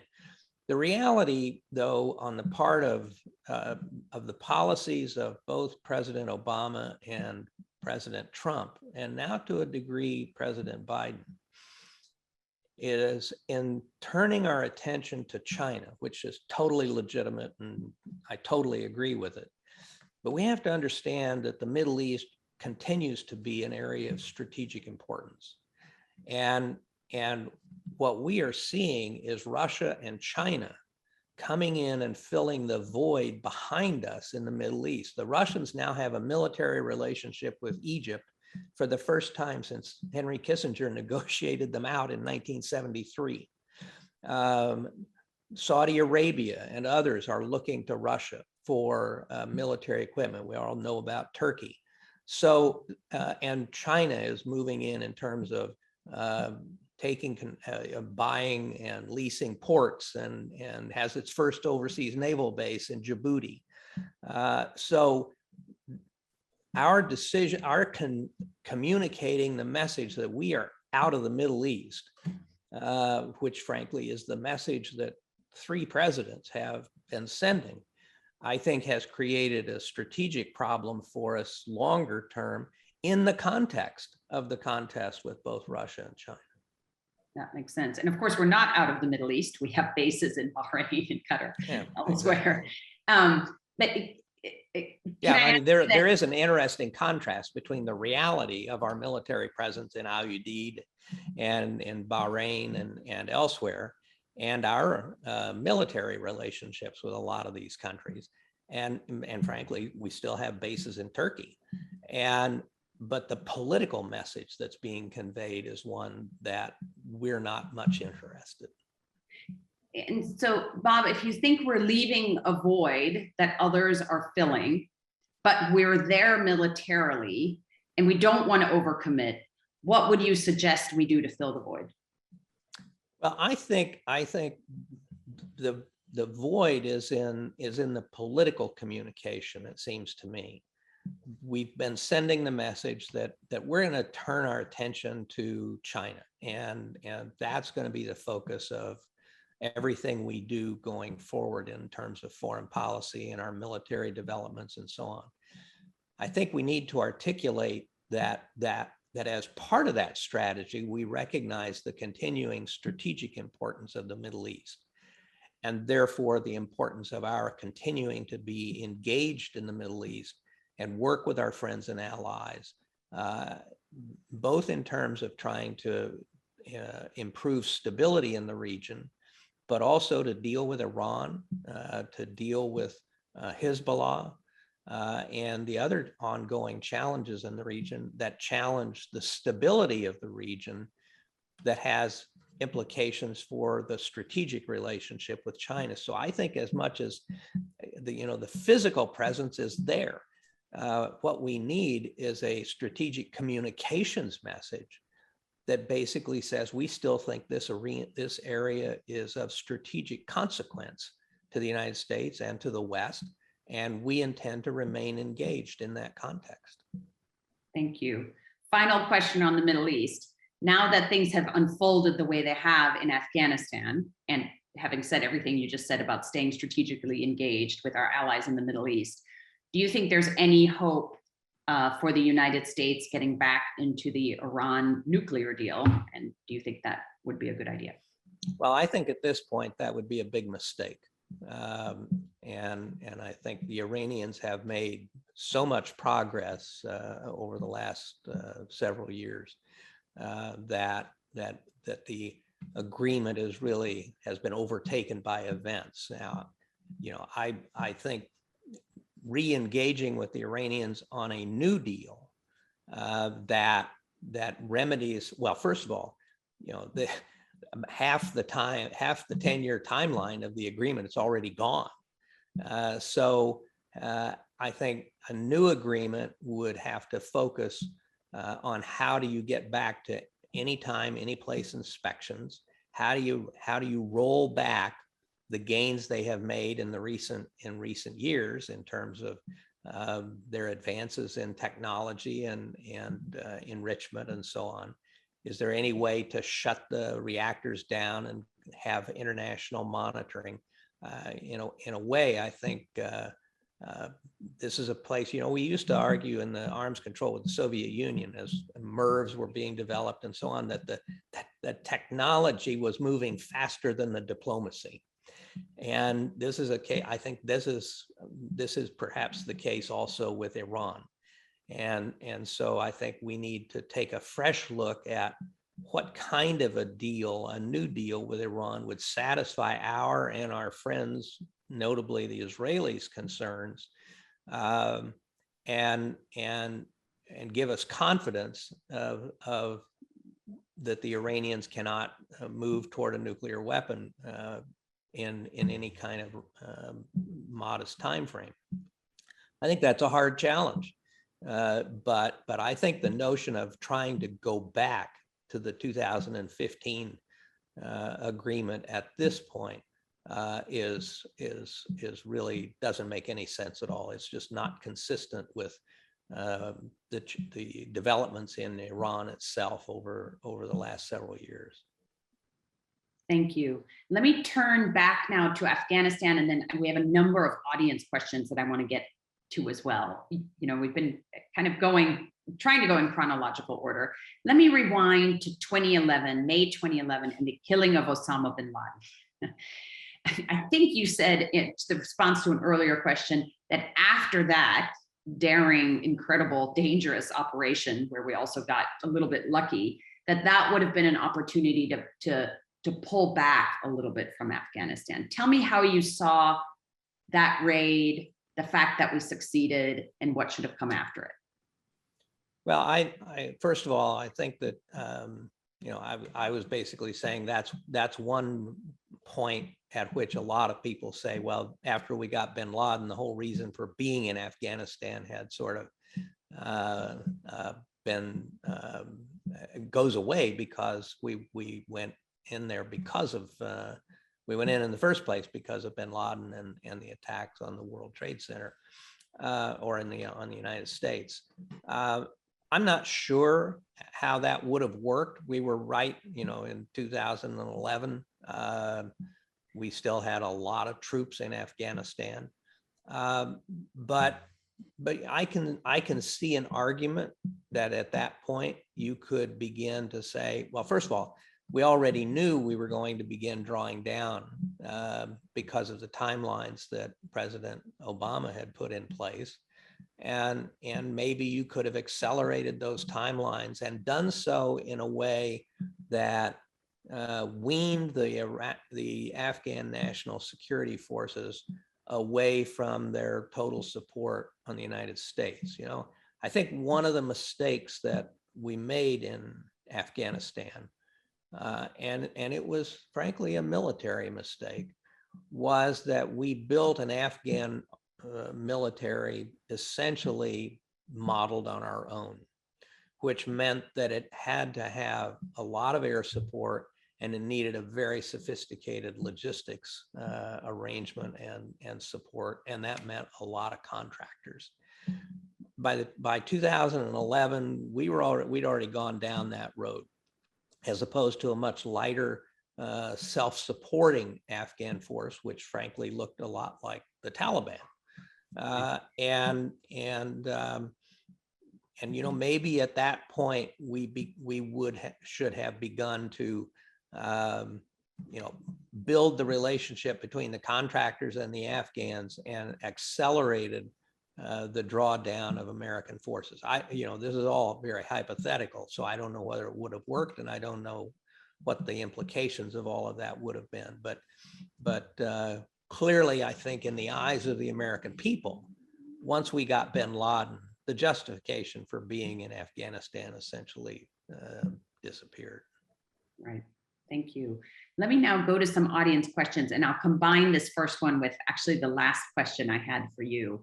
And that's if we're looking at, if we're evaluating, Philip said in the last session, one of the things America does well is we evaluate our failures to try to not repeat them. So if you look at what's happened in the last few months with a dramatically accelerated takeover of Afghanistan by the Taliban, faster, I think, than most people were expecting. And you juxtapose that against the $70–80 billion a year we appropriate for the intelligence community. How could we have missed that? And then I'll add on a similar question from Kia Garashi, who's one of our audience members, who says, why did the Afghan security forces collapse so quickly? And how could our US military commanders miss that, since we were on the ground with them? Well, I think, let me answer the second part first. I think that the collapse relates back to an answer that I just gave. And that is, we created an Afghan force that was very dependent on American or on contractors to support their Air Force, to manage their logistics, and so on. When President Trump announced that we were leaving, and then President Biden came in and announced that we were leaving, and with a date certain, and then as we began drawing down from the 13,000 when President Trump made his decision or did the deal with the Taliban, we had about 13,000 troops there. We were down to about 2,500. And as the Taliban began to move, I think two things happened. One, it was clear the United States was in fact pulling out. And I think perhaps a lot of Afghanistans had kidded themselves that this was political rhetoric and that we'd been there for 20 years and we would continue to be there. I think the hard realization set in that the Americans were in fact leaving. And when it was clear that the contractors and all of this support structure were leaving with us, the Afghan National Security Forces basically had the rug pulled out from under them in terms of all the support. So you read, over the last few weeks, you read as the pace accelerated over the last 2 or 3 months of Taliban moves, you read about Afghan troops not being resupplied, of not getting ammunition, not getting food, not being allowed home ever. And so one factor in the morale was this whole support structure had been pulled out from under the Afghan forces. an enduring problem in the Afghan forces that we wrestled with continually was the corruption of the senior officers, of stealing their troops' pay, part of their troops' pay, of ghost soldiers, people who were not there, but the commanders were taking their pay. I mean, I heard this directly from young Air Force, U.S. Air Force NCOs who were helping train the Afghans. The Afghans would tell them that their pay was being ripped off by these guys. So that was a factor, I think. And I think there was just and the lack of credibility of the Afghan government itself. So I think it was a complex of factors, but I think the precipitating element of it was they saw no hope because the support structure had been taken away from them, and they were going to be on their own, and there was going to be no resupply. You can argue the strategic aspect or the tactical aspect that they were too scattered. We had apparently been telling them they needed to consolidate around more defensible positions in the cities and so on. I'm not sure that's a long-term answer, but I think it was a complex of factors, but I think above all, the sense that the rug had been pulled out from under them. Right. And do you think it was an intelligence failure? Well, every time there's a policy failure, it somehow morphs into an intelligence failure. Right. And I joined CIA in 1966, and let's just say I saw this on more than one occasion. I think I have read, and I have no access at this point, but I have read that there were intelligence reports warning that the collapse or the momentum of the Taliban could move a lot faster than people were saying, and that there were voices in the intelligence community saying this could go very fast. I think the way I would frame the failure on both policymakers and intelligence, and again, I may be wrong because I don't have access to what actually was said in classified things, but from an intelligence standpoint, instead of my experience has been that where intelligence has failed on big things is where they have had a single outcome forecast, where they say, this is what's going to happen. This government will last 3 years. This government will last a year, whatever. When in fact, nobody knows. And so it's up to intelligence to say, this could go several different ways. It could take 18 months, but it could collapse really quickly. And here are the indicators that will tell you as early as we can possibly fathom how it's going, which of these alternatives is actually happening. And the policymakers then have the responsibility to do their planning on the basis of those options so that they can have some worst case planning. What do we do if this thing collapses in 2 months or in 1 month, as opposed to a year or 18 months? And as far as I know, there was no contingency planning based on different alternative outcomes on the ground in Afghanistan that would have at least allowed us to begin moving much earlier to deal with the problem. Right. Let me ask one last question from our audience since we're out of time, and I know you have to go. And I'll paraphrase. Why are we calling Afghanistan and Iraq the forever wars? We spent 20 years in Afghanistan, but we've been in Germany, Japan, and South Korea for over 70 years. And by the way, last time we checked, there wasn't a peace agreement between South Korea and North Korea. Why is this one different? Is it just that it was an underdeveloped Muslim country and too hard a nut to crack? Well, I think partly it's just the politics of the problems. We've been to a very relatively low level of forces in both Iraq and Afghanistan for years, and until the tragedy at Kabul airport, as I recall, we hadn't lost a service member in about 18 months. So So the costs for the United States, even though we were still engaged in Afghanistan, our presence and the costs were dramatically different than, say, through 2014. So I would say, I think it's political rhetoric in many respects. There are a lot of areas around the world where we are engaged and have been engaged. Our first engagement in fighting Philippine insurgents was at the turn of the 20th century.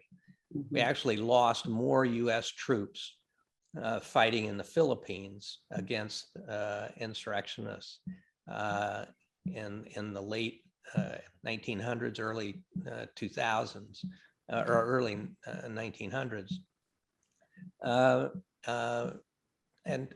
Then we lost in both Iraq and Afghanistan almost by an order of magnitude. Wow. And we still are in the Philippines a century and 120 years later, still helping them fight insurrectionists. Now, if that's not a forever war, I'm not quite sure what is. So I think a lot of it has to do with political rhetoric. Right. That's a good note to end on. Thank you so much for being with us. Thank you so much. The country is incredibly lucky to have had your dedication and wisdom and Kansas good common sense for so long. So thank you for everything, Bob. Thanks, Anya. It's a pleasure. Thank you. We will now go on to discuss the future. 2 decades on, what's next for US foreign policy? And we're very lucky to have with us an amazing panel of very distinguished women who've served in the highest levels of the US government to help us through that. So let me introduce Jane Holl Lute, who's the former Deputy Secretary of Homeland Security. She was in that position from 2009 to 2013 after a distinguished career at the United States Army, on the National Security Council staff, and in the United Nations. She's one of the best people to speak on this topic. We have Fran Townsend, who is currently the Executive Vice President of Corporate Affairs at Activision Blizzard. She's had a distinguished career both on the corporate America side, in law, at the Department of Justice, and then of course she served as assistant to the President George W. Bush for Homeland Security, and she chaired the Homeland Security Council. Finally, we have Jane Harman, who had a long public career serving 9 terms in the US Congress, including 4 years during after 9/11 as the ranking member of the House Intelligence Committee. She recently completed a 10-year stint as the first female president and CEO of the Wilson Center. And to interview these impressive public servants, we have Susan Glasser, who's currently a writer at The New Yorker, but she also has done many, many things in journalism and is a great observer of US foreign policy. She started Politico magazine. She completely did the revamp of Foreign Policy magazine, and we're very happy to have Susan here to moderate this panel. Susan, I'll let you take it away. Thanks. Well, thank you so much.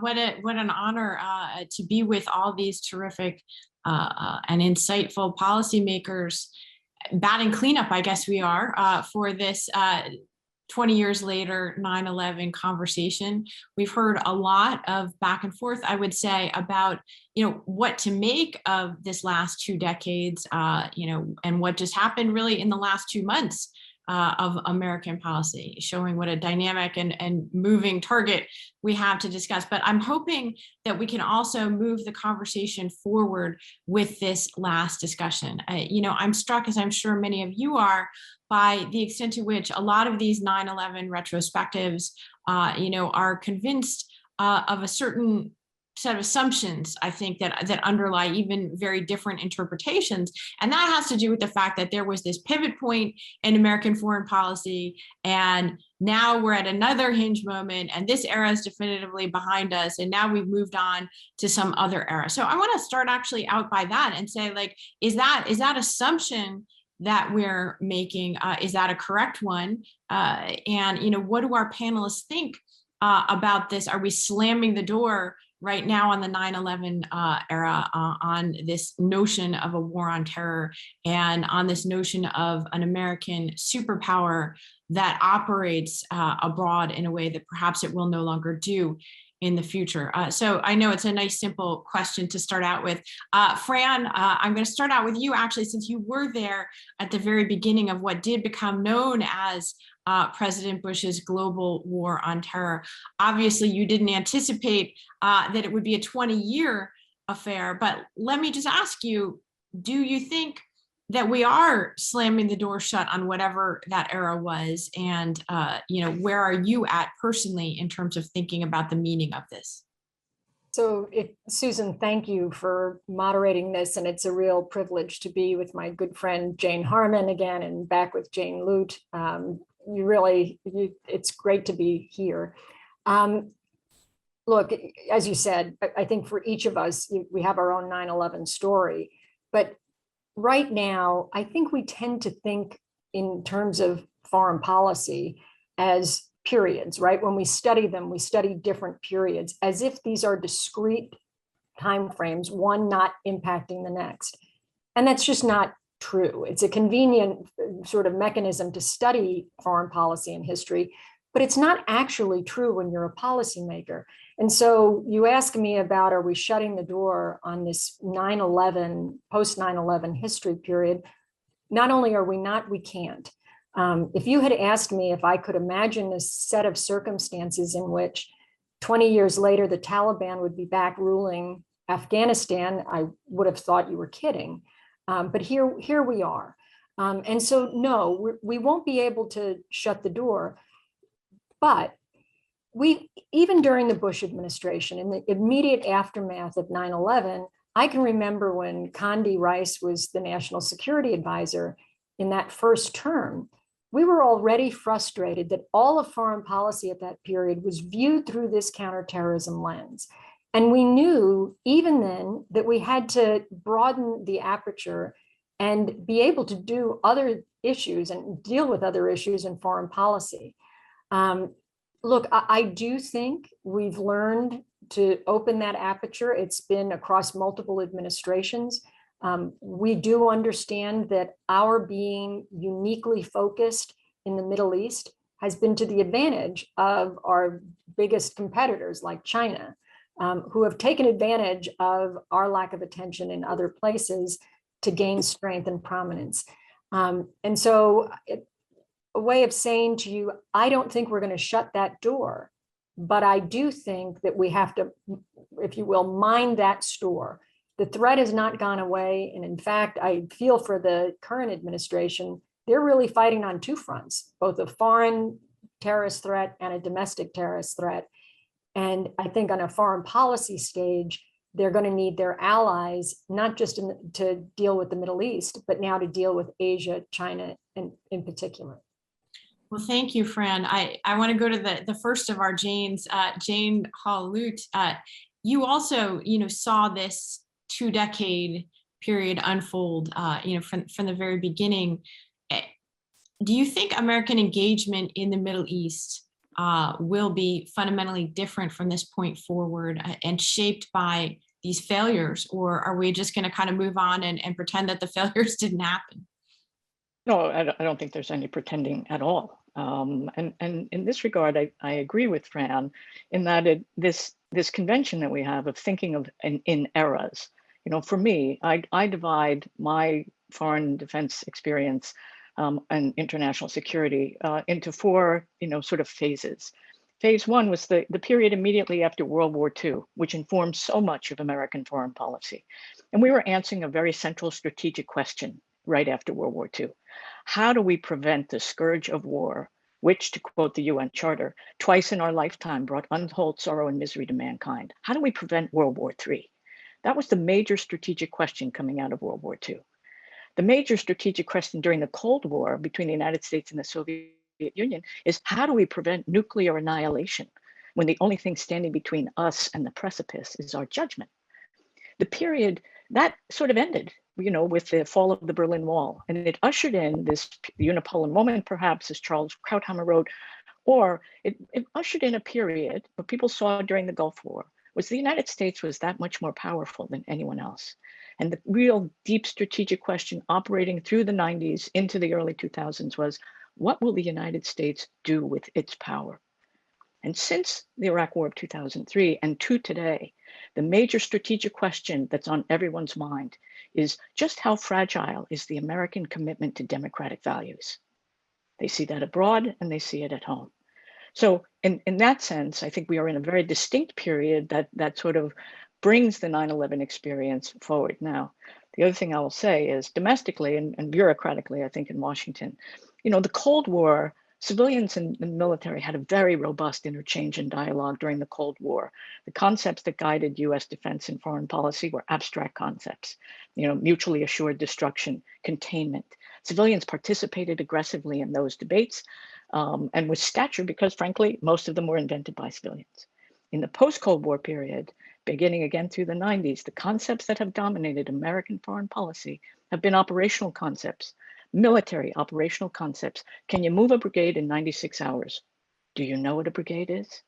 So we are coming out of a period, we have been in a period, in my view, of an imbalance between the domestic or the civilian and the military voices. And frankly, I think we've been in a period of some unhealthy military idolatry. We're coming out of that. And in part, the experiences in Iraq and Afghanistan have contributed to that change now. So there's definitely a change going on, but there's also continuity.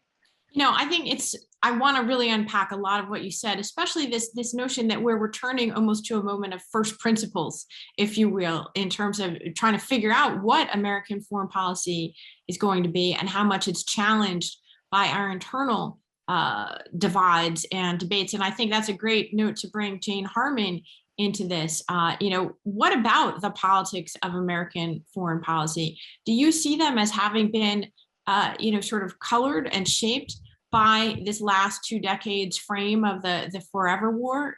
Jane, was that the mistake, at least the political mistake that we made in terms of having this open-ended authorization for a war that would never end? I mean, in some ways, Secretary Gates just now answered the question, I think right before you came on, with one version of the forever war, but you could argue that it does actually apply to this question of Congress and Washington's version, which is to say that it apparently authorized a forever war, and you were there for that. Tell us what you think.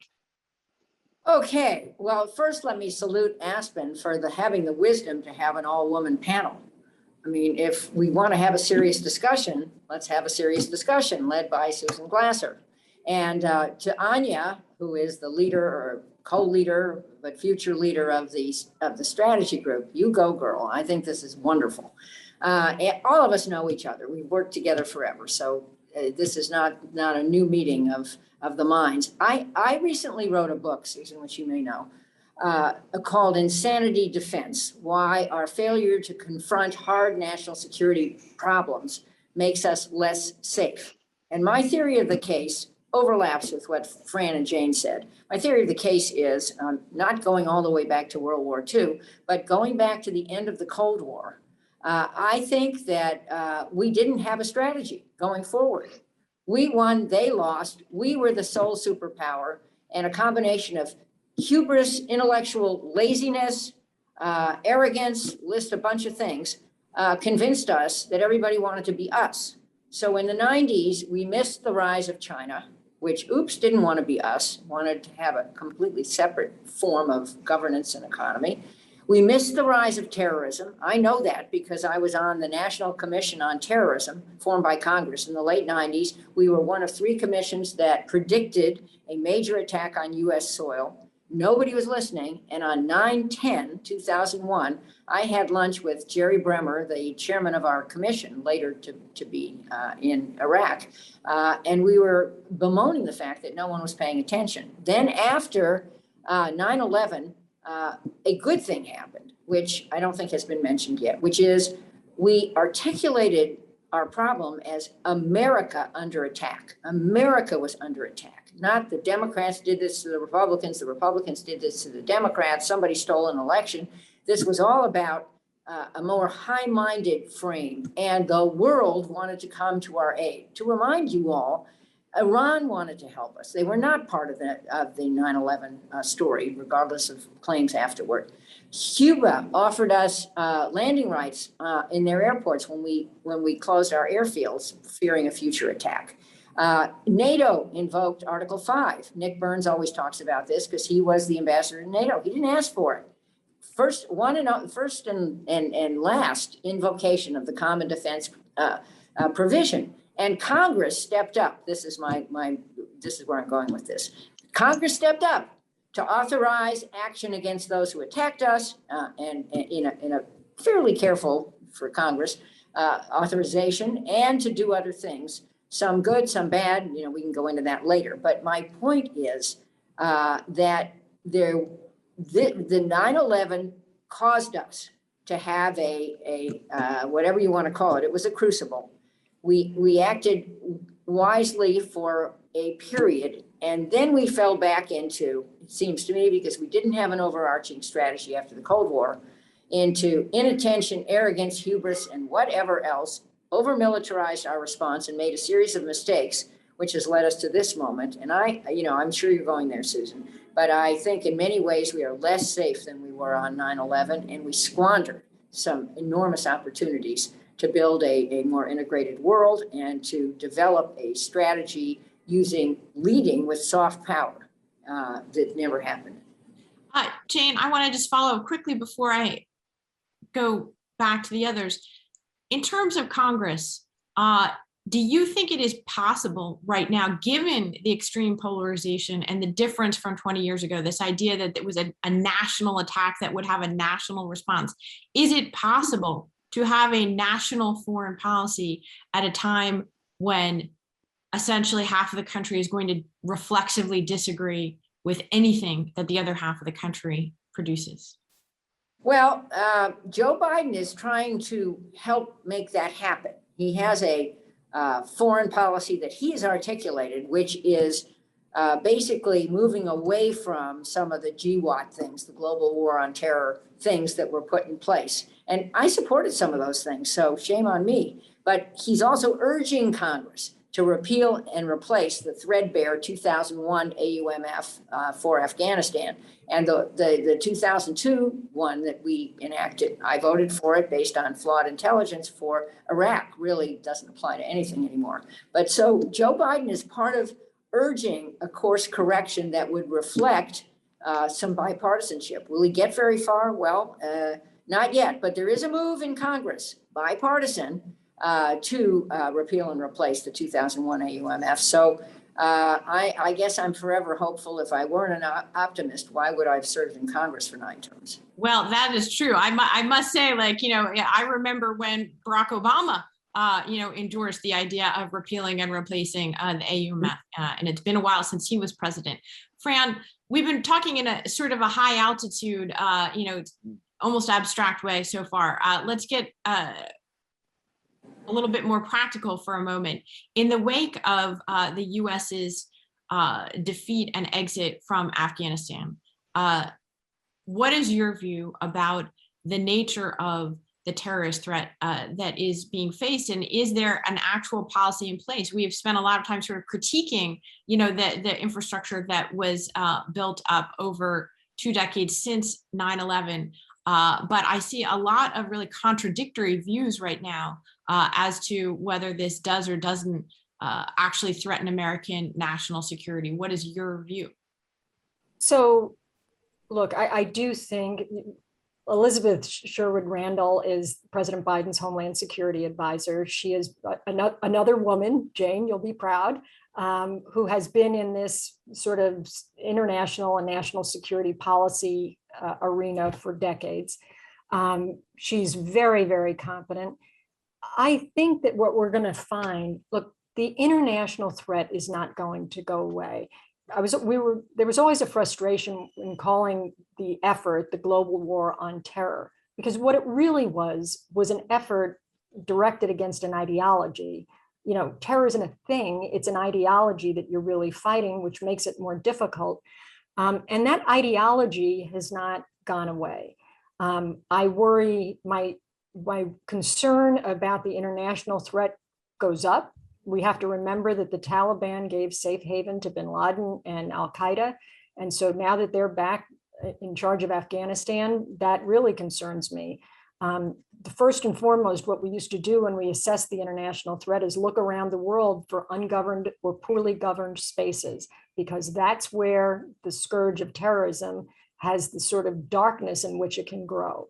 And I don't think that's going away. And so I think the Biden administration is going to have to continue to keep an eye on that and devote resources to it, but not to the exclusion of other things. There are other important foreign policy issues and objectives that have to be addressed. There has not been sufficient attention or time at a policy level on climate change. I think it was right to give that to a single individual, John Kerry in this case, who can devote their time and attention to it. But that has to be a part and parcel of a foreign policy agenda everywhere we go. And that's what we understood in the counterterrorism world. That had to be on the agenda in every country, regardless of whether or not they had a terrorist threat themselves. In order to make progress, you needed allies and partners who understood that it was a priority. I think that to the extent that the Biden administration wants to make progress on trade, on human rights, on climate change, on things about which there should not be a lot of debate, that has to get on and be on consistently the foreign policy agenda. The other piece to the threat, though, I will just mention, and that is the domestic side. Liz in the White House has to watch both. And frankly, I think we have to be careful not to have resources against one threat to the exclusion of the other. The terrorists don't look at it that way, and neither can we. We have to be able to fight on both fronts. So Jane, Holl, Lute, there's a lot to unpack of what we've already discussed, but let me ask you to throw a few more things on the table, though, because as we look beyond what just happened in the last few weeks in Afghanistan, I'm curious what initial geopolitical fallout you see happening. There's been a lot of talk about allies, for example. Do you see this as a kind of a permanent problem with the Europeans as they begin to understand that it wasn't just Donald Trump's rhetoric that was causing a lack of consultation between the United States and Europe? So, how do you assess the sort of fallout from Afghanistan when it comes to US allies? What do you think about the region? And Pakistan is something that I think is really not discussed nearly as much as it should be in the context of everything that has just happened, including the ability of the Taliban to wage this sort of blitzkrieg across Afghanistan and to retake power so swiftly this summer. So you've added more, Susan, to the mix. I want to pick up on several points that both you and my co-panelists have made, which I think are smart and right on point. We are a divided polity right now, 50-50, 49-51, whatever it is. This is an environment that permits any policy and compels no policy because you're evenly divided. So you might as well have the satisfaction of doing the right thing. And what is the right thing for the United States right now? The right thing is not for us to go back into a defensive crouch. We don't function very well in a defensive crouch, and the institutions, whether it's NATO or the United Nations, don't function well with the United States in a defensive crouch. We need to take stock of the mistakes that were made, and frankly, I think a lot of those mistakes would fall under what I call violating the Christopher Columbus rule. I mean, in many cases in Afghanistan and Iraq, the United States is guilty of failing to distinguish what's new from what's new to you.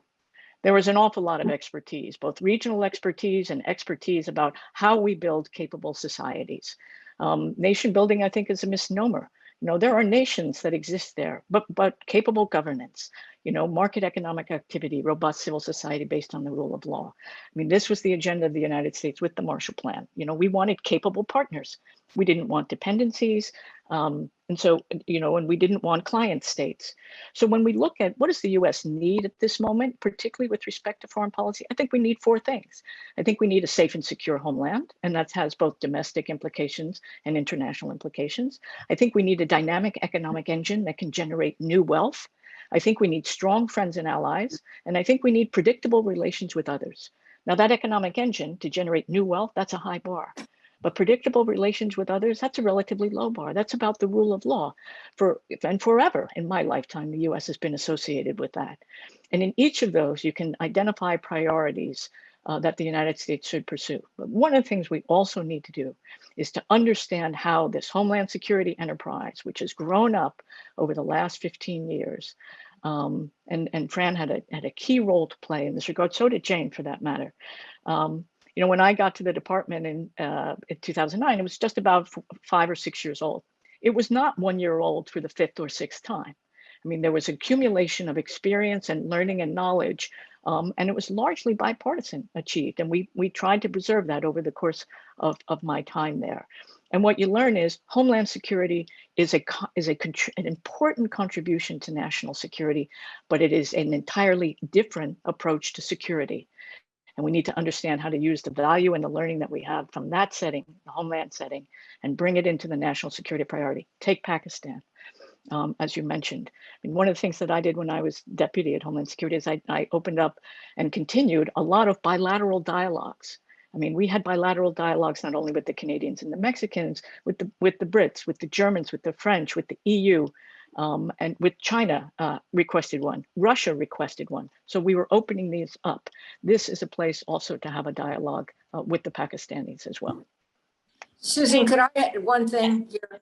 And I hope everyone agrees. I agreed with every word Jane just said. But I think we still, this conversation is focused on government-centric activity. And I think what we have learned over time is that governments are not capable of managing these problems solo. I'm talking about federal, state, local, international organizations, et cetera, because most of these groups are not government, they may be, you know, government sanctioned, but they are so-called rogue actors, and they function without government. And the tools that they use don't respect national boundaries, such as cyber, AI, and an argument, as Fran said, which you have to defeat with a better argument. You can't defeat this argument by adopting practices, some of which we did, that have to do with incarceration and detention, and that have to do with weaponized drones that have, you know, it's a civilian casualty component, and that have to do with, you know, over militarizing the response, as Jane Lute said. So I'm just saying, we have to think about this anew, and we really have to think about the power of action outside of government as an adjunct to government. And just my last comment on cyber, for example, 85% is I think I understand, 85% of our internet capabilities outside of government. And a lot of the innovation that will defeat some of the pernicious use of cyber against us is developed outside of government. So those of us who were very active in government, I guess, have to salute Fran in particular, who had the wisdom to develop a big shot private sector career after a big shot government career. All right, so well, if I could Fran, just put a coda on this. Sorry, just Jane Harman put her finger exactly on it. If we did not learn the fundamental lesson of Iraq and Afghanistan in this 9/11 period, Susan, that you're asking about, it's the following, in my view. Force cannot do all that needs doing, and all that needs doing cannot be done alone. And that involves the private sector as well as others, governments.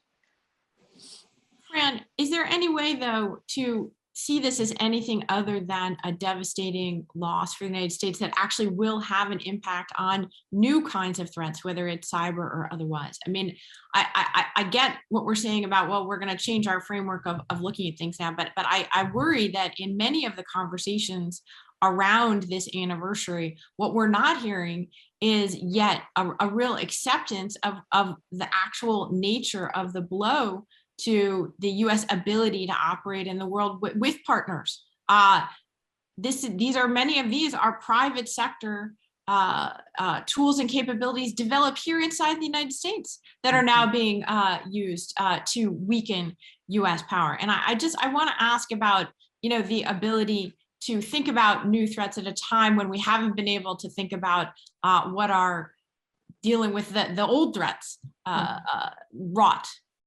Look, I think that both Janes, but Jane Harman's point about the private sector is an important one here. Look, we have never, when I tried to bring in private sector help when I was in the government, there were 1,000 reasons you couldn't do it, right? There were competitive reasons, and there were inspectors general, and there was a bureaucracy that absolutely walled off the private sector from the government. Now, the Department of Homeland Security cracked through some of that. But boy, if you're in the private sector, and I can tell you now, working the other way, you have to really want to fight your way in. And you have to really want to devote resources and time into getting to the government the right place to get the right information and to help them help themselves. And so there is no place where this is actually more important, if you put cyber aside for a second, than on the foreign policy front. Our business leaders, our corporate leaders travel all over the world. They have their own relationships. They make observations. Many of them are patriotic Americans who volunteer some of that, but we don't harness that in a way that we ought to harness it. I think if you talk about early on, what is the geopolitical effect of this 20-year war against terror? And the answer to me is simple. It's the rise of China, right? While we were focused solely in the Middle East and solely against this threat, China initiated their Belt and Road Initiative. They were developing relationships all over the world, and financial relationships and dependencies. Nowhere is that more apparent than in Afghanistan and Pakistan. They've built a mining business there. They've been supportive of the Taliban. They funded Pakistan to be supportive of the Taliban. This is why I started with, we have to not look at each problem through a straw. These things are related and we must see them as related. And lastly, you talk about, is the result of this instability in partnerships a result of this 20-year war? In fairness, I think there are a lot of factors. I mean, this was exacerbated during the Trump administration when our allies didn't know what was going to happen from one day to the next. And so I think we've got a lot of repair work. The Biden administration has a lot of repair work now to do to give our allies a sense that we first principles, to use a phrase that others have used, that we are coming back to first principles about what our priorities are and how we are going to work with our allies against our common threats like China. China may be the one place, Jane Harman, in Congress where there is some hope for bipartisan support for foreign policy. So I want to pick up on that with the two Janes, and also encourage anyone who's listening, if you want to throw some questions at us, I'll try to get to a few questions before we have to wrap up today. So please go ahead and put those in the Q&A function. But I want to ask both Janes about this issue of China and kind of America's ability to do strategic foreign policy making, because the truth is that it's not really that we spent 20 years focusing on the Middle East and doing nothing else, in the sense that this is now, by my reckoning, the third straight US administration that's pivoting to China, right? You had Barack Obama, in fact, literally saying, his Secretary of State, Hillary Clinton, wrote an article for Main Foreign Policy magazine, which said that the administration was going to be pivoting to China, causing much consternation and concern over the use of that term. Donald Trump, not in quite the same way, was pivoting to China and a much more hawkish view of great power competition being the be-all and end-all of American foreign policy. And now you have President Biden, whose top foreign policy advisor, Secretary of State Tony Blinken, came into office saying that China was the top geopolitical problem and challenge for the United States of the 21st century. So lots of rhetoric has been going on for at least half of this post 9/11 period, and yet it doesn't seem that we have managed to strategically pivot or even have the ability to create a strategic vision of American foreign policy that we're executing on. So that's what I want to ask Jane, Lute, and then Jane Harman before we get to some of the audience questions. Is that, A, is China the biggest geopolitical challenge, and B, is the US capable of doing more than talking about pivoting to challenging it?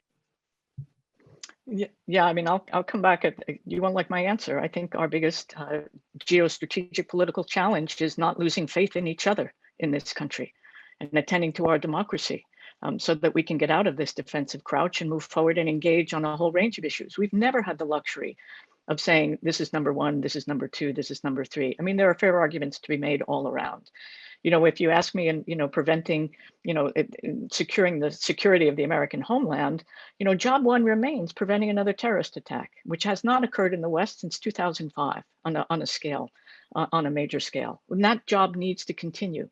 So I think the biggest development affecting our view of China is the rise of cybercrime. And the cyber threat that they pose, and the theft that has been going on for decades of intellectual property and others, you know, but associated with the Chinese military. Coming back to the point Jane Harman made earlier, what is our theory of the case when it comes to the relationship that the United States wants to have with China?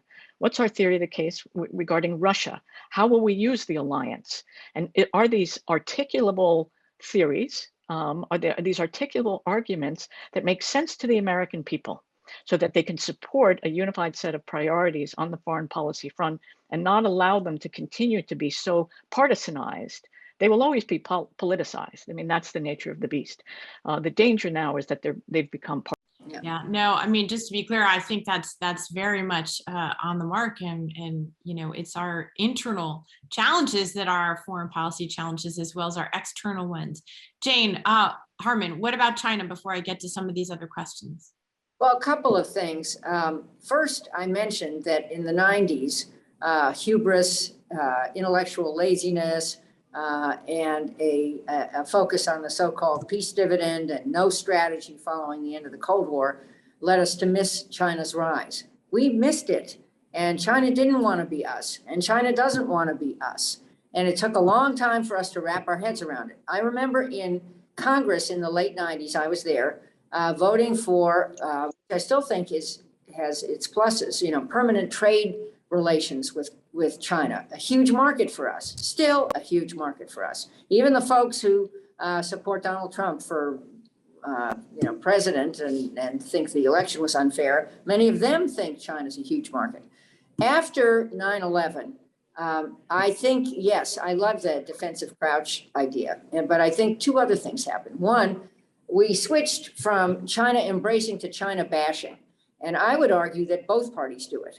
And they do it with ease, and that Joe Biden does it too. I mean, that's not his only note on China, but it plays politically to bash China. And there are reasons to bash China. Let me, endorse what Jane Lute was saying. But there are also reasons to work with China on, again, threats that cross national boundaries, like climate, which we are trying to do, and trade, which is useful for the U.S. and surely for these allies, including the Quad that we are trying to work through and build up in Asia. One good thing we are doing, let's all clap, is sending Nick Burns into the fire. Hopefully he will be confirmed soon, but we couldn't have a better pick for a U.S. ambassador, one who comes with enormous experience, a great temperament, and of course, a huge attachment to the Aspen Strategy Group. So yay, everybody. But my last comment on this is, going forward, we have to walk and chew gum at the same time. Henry Kissinger would say this. I mean, at 98 years young, the guy who, with Richard Nixon, opened the door to China would say that we don't want war with China, that we do want to confront China where necessary, but we also want to build bridges to China. And I shudder to think that there is not very much nuance and capacity in Congress, and certainly too much partisanship, to actually understand the subtlety of that. And ongoing China bashing is not going to get us where we need to go. Jane, thank you. I can't remember the last time I heard the words nuance and the word Congress used in the same sentence. So thank you for that. We don't have time for very much, but there are a couple interesting quick audience questions before we wrap up. Fran, we've talked a little bit about cyber and both you and Jane Lute have said this is something that should be much more of a focus. Bruce McKever in the audience asked, why don't we have a cyber police agency? And I'll just broaden that to sort of say, like, it seems like like China, this is something we talked about for the last decade without necessarily having a coherent approach. So I think this was President Trump's intent when he created a cyber force in the military. But as we've discussed, the military can't be the only response. I can remember during the Obama administration, with that sort of thought in mind, look, there is tremendous capability in the private sector, but we have capability inside the government. The problem is the different places where those pockets of capability are compete with each other for talent.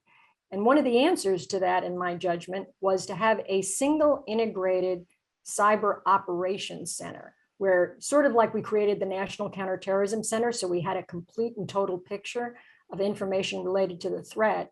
The president would have one place to go, one dog to kick, where all of the government's cyber capability was resident and it was interoperable, right? And it was coordinated. We've not done that. And I think before we go creating anything, I think we've got to sort of understand what our capabilities are and are not, what our authorities are in using those capabilities, and how we can use them in a coordinated, more effective way. Look, no question, we need more. Once you figure that out inside the government, then you need to bring in the private sector who can bring additional tools to the game. So Jane Lute, here's a question that I think gets right to the present moment. How do we reverse the perception after Afghanistan that our friends and allies in the Middle East region may believe we're capable of giving up and abandoning them in a crisis? I think we learned in Vietnam in 1975 that we can leave. The world saw that we can leave. We have a phrase in the Army. I was in the Army for a really long time, and you have to soldier your way back into trust and good graces. And what is trust? Trust is a value proposition reliably delivered. People know the value proposition of the United States. I would wager that there's not a single major bilateral relationship among two countries around the world that does not consider the backdrop of the relationship to the United States, even with respect to each other. So we are valued. We are, I think, less well understood than people think. People think, oh, the United States is an open book. We get Americans. Actually, I don't think they do. I don't think they get us very well. Having spent an enormous amount of time in the United Nations and abroad in many of these regions around the world. But what we fundamentally offer is the old Abba Eban saying, which, with the US, anything is possible. Without the US, nothing is possible. Americans believe the former. We've never really bought into the latter part. So I think, we just have to soldier our way issue by issue. And force can't do all that needs doing, and all that needs doing can't be done alone. We need to be not only a confident America, a confident partner, but we also need to be a confident teammate when others are in the lead. And there we still have some learning to do. Jane Harman, Virginia Boney has a question here. Trust in the intelligence community is critical to the public supporting foreign policy decisions based on classified information. In recent years, some government officials have pushed a narrative that the IC has become politicized to advance their agendas. How do we restore public faith in the IC, and are they warranting of it? That's my own addition. Well, I think, yeah, well, compared to what? Truth to power. That is the mantra of the intelligence agencies. In the hallowed center hall of the CIA is a statement that I think George H.W. Bush put there when he was CIA director, and the truth shall set you free. Our intelligence community does not make policy, should not make policy. What it should do, and hopefully does do, is present as accurate a projection as possible to the policymakers.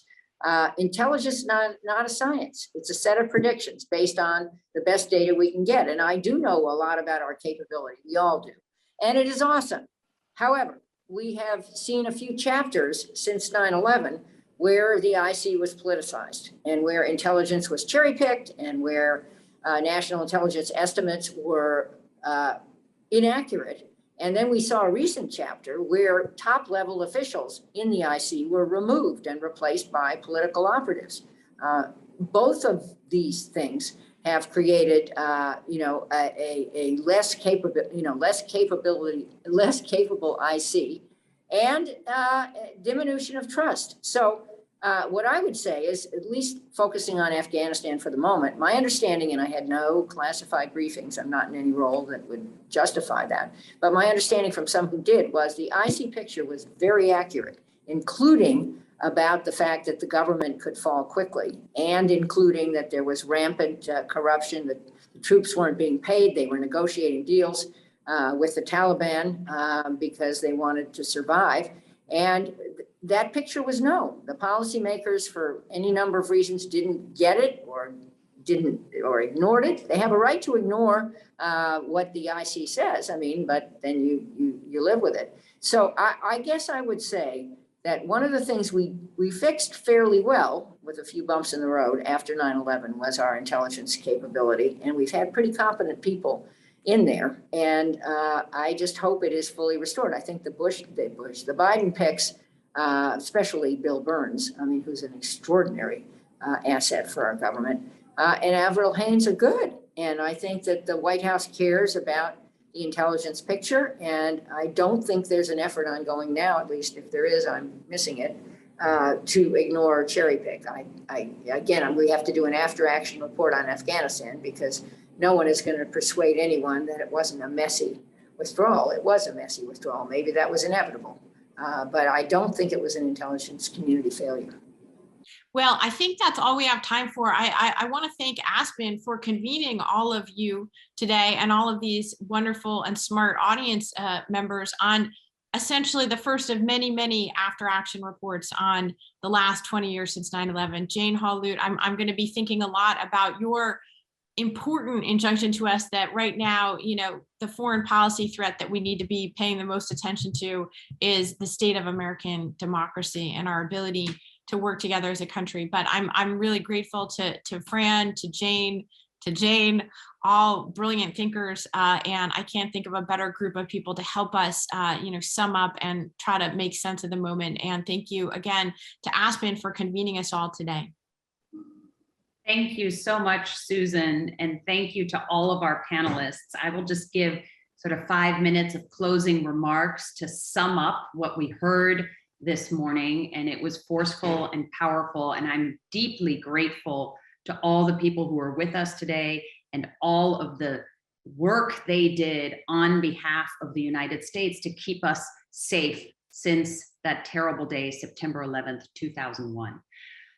We kicked it off with Lawrence Wright, who really helped us understand the background and the evolving nature of the terrorist threat, then heard from 4 people who really understand the situation on the ground in Afghanistan, Pakistan, the Middle East, and Patterson, Ahmed, Rashid, Ryan Crocker, Mike McKinley. We couldn't have had a better group of people to help us understand what's actually going on there. We heard from Saad Mohseni, who is a great Afghan entrepreneur, the chairman of the MOBY group. He gave us a view of what Afghanistan really feels like today and what he sees the future.